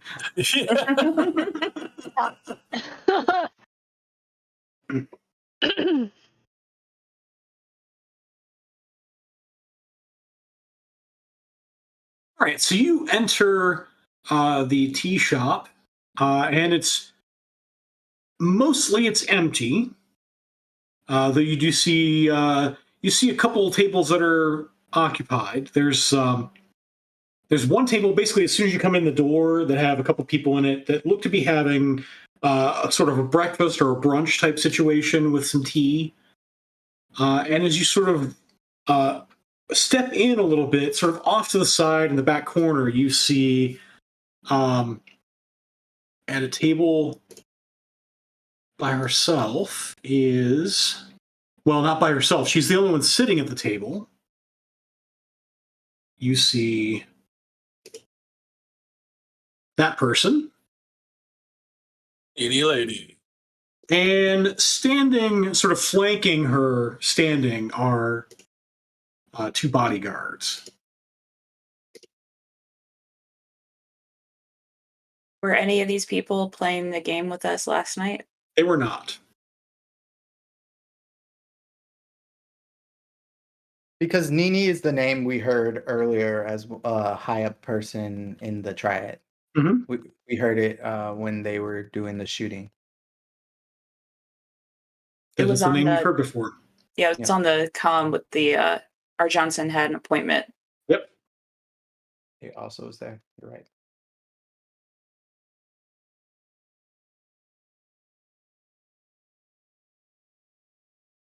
Well, I think we should get, it's been a long time since I had good tea. I think that we should get some. Cool. So you guys all sit down. I'd like to sense the room. Okay. And so, Fisher, I didn't hear you coming in. Are you staying out in the van? Yes, I am. Okay. Let's see here.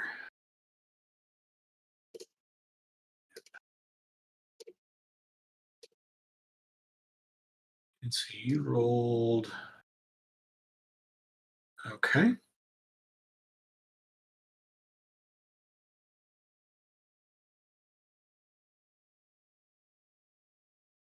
Yeah, so they are all mundane except for the woman in the back, who appears to be an adept with Magic 8.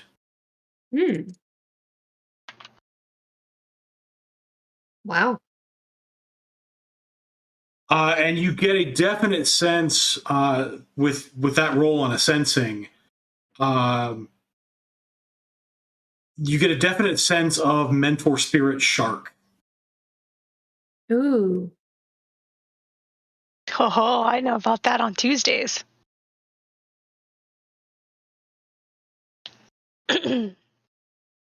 For you to know what that is on Tuesdays, head on over to twitch.tv/Master of Rem and click follow.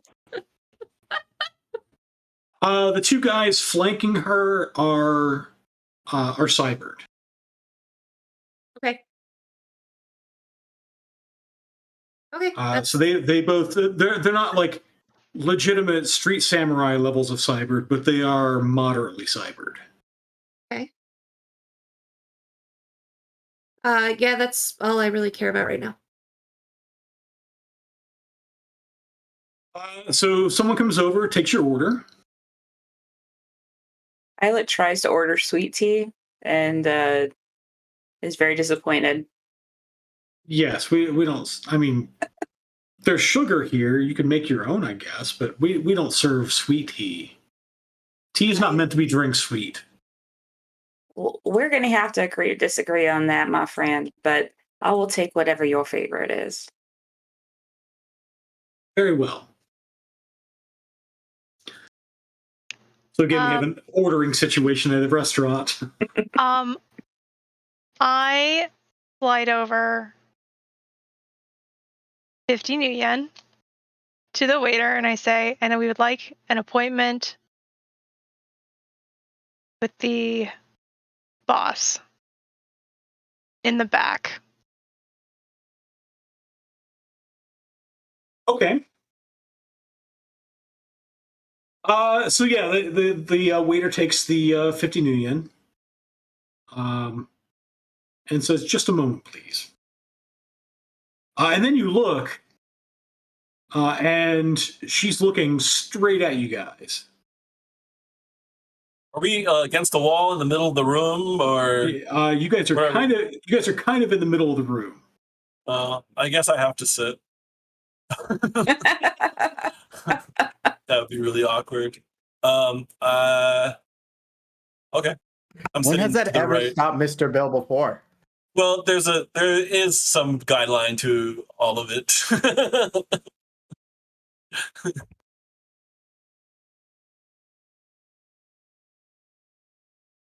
But I will exchange gazes with her. Okay. Smiling.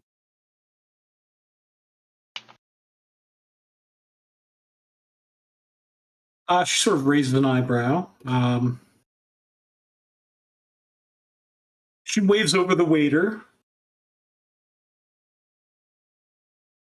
and says, "Send one of them over."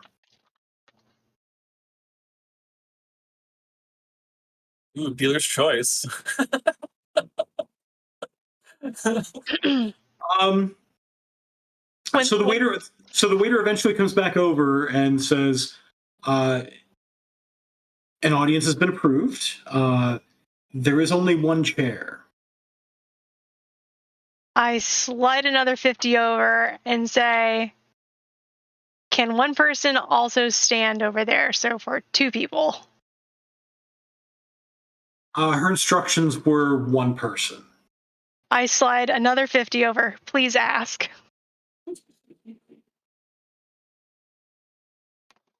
He slides it back.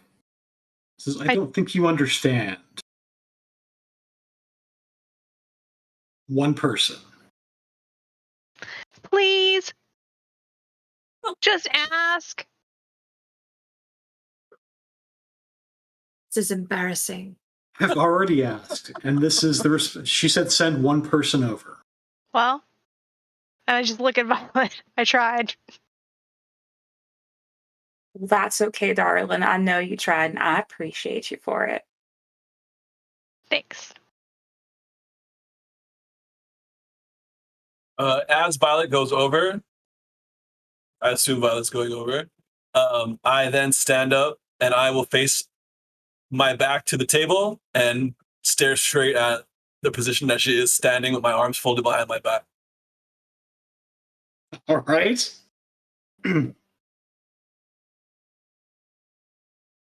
So Violet, you go over to the table, and she says, "Yes, I'm Nini Shalu. You may sit down." Thank you kindly, ma'am, for speaking with us. We appreciate it.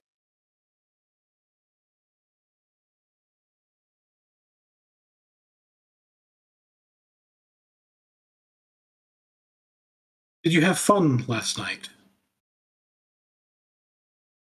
We did. We appreciate your hospitality last night. Sorry that we overstayed our welcome. We weren't really aware of all the rules and such, but I always love learning something new. I'm not very good at games, so it was a little confusing for me, but it's always fun to make new friends, don't you think? The gentlemen were not very clear that They needed to be out of there by 6 this morning. We did not get that information, or we would have made sure Yes. to leave early. So I do apologize for that. We meant no disrespect to you, ma'am. That is why the party had to be disrupted. I do understand. Now to the reason you're here. Yes, ma'am. So we are looking for some, we are trying to help out a neighborhood situation. There has been an awful lot of violence, lots of property damage. And I know that that's not good business for anybody, especially a businesswoman like yourself.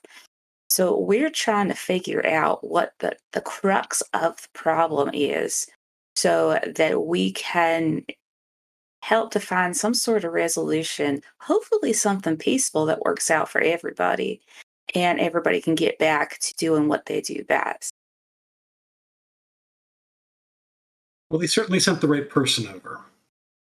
Well, thank you, She Karen. sort of eyes the rest of your comrades. I'm turned around, staring over the chair.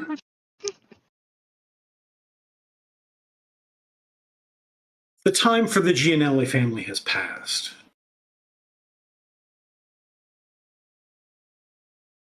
They've outlived their usefulness. It's time for them to die.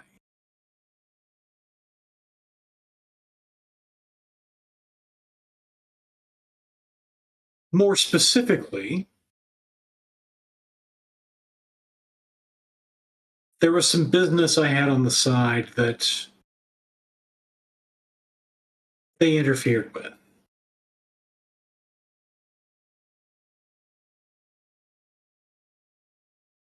And I was not able to talk with poor Luca Giordano before they killed him.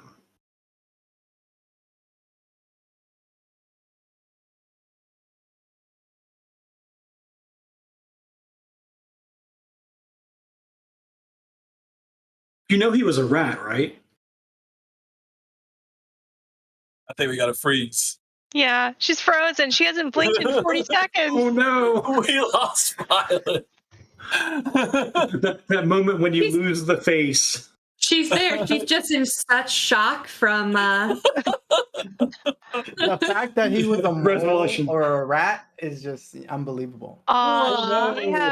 She may have just lost internet. No! Oh. Come back, Violet. Yeah, so let's take a break. We'll take our last 5-minute break, and then hopefully by then our face will be back. So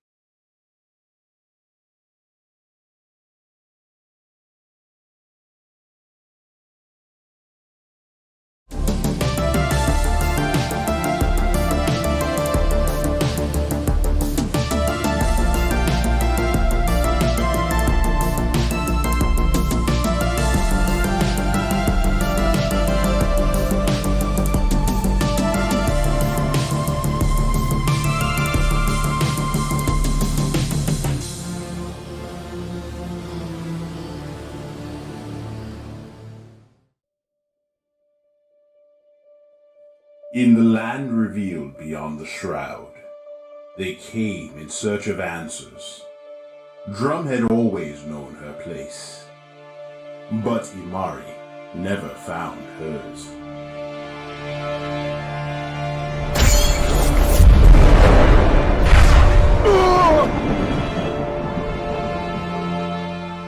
Which stories rest in this arcane book? What tales can be spun? Who covets its mystic pages? And to what lengths will they go? Perhaps a mythkeeper will weave together these tales in an age to come. But we have an opportune luxury, my friend. For we can see this magnificent performance with our own eyes. Just have your tickets ready. Cobblesworth's Clockwork Circus, Issue 2. It's time to start the show.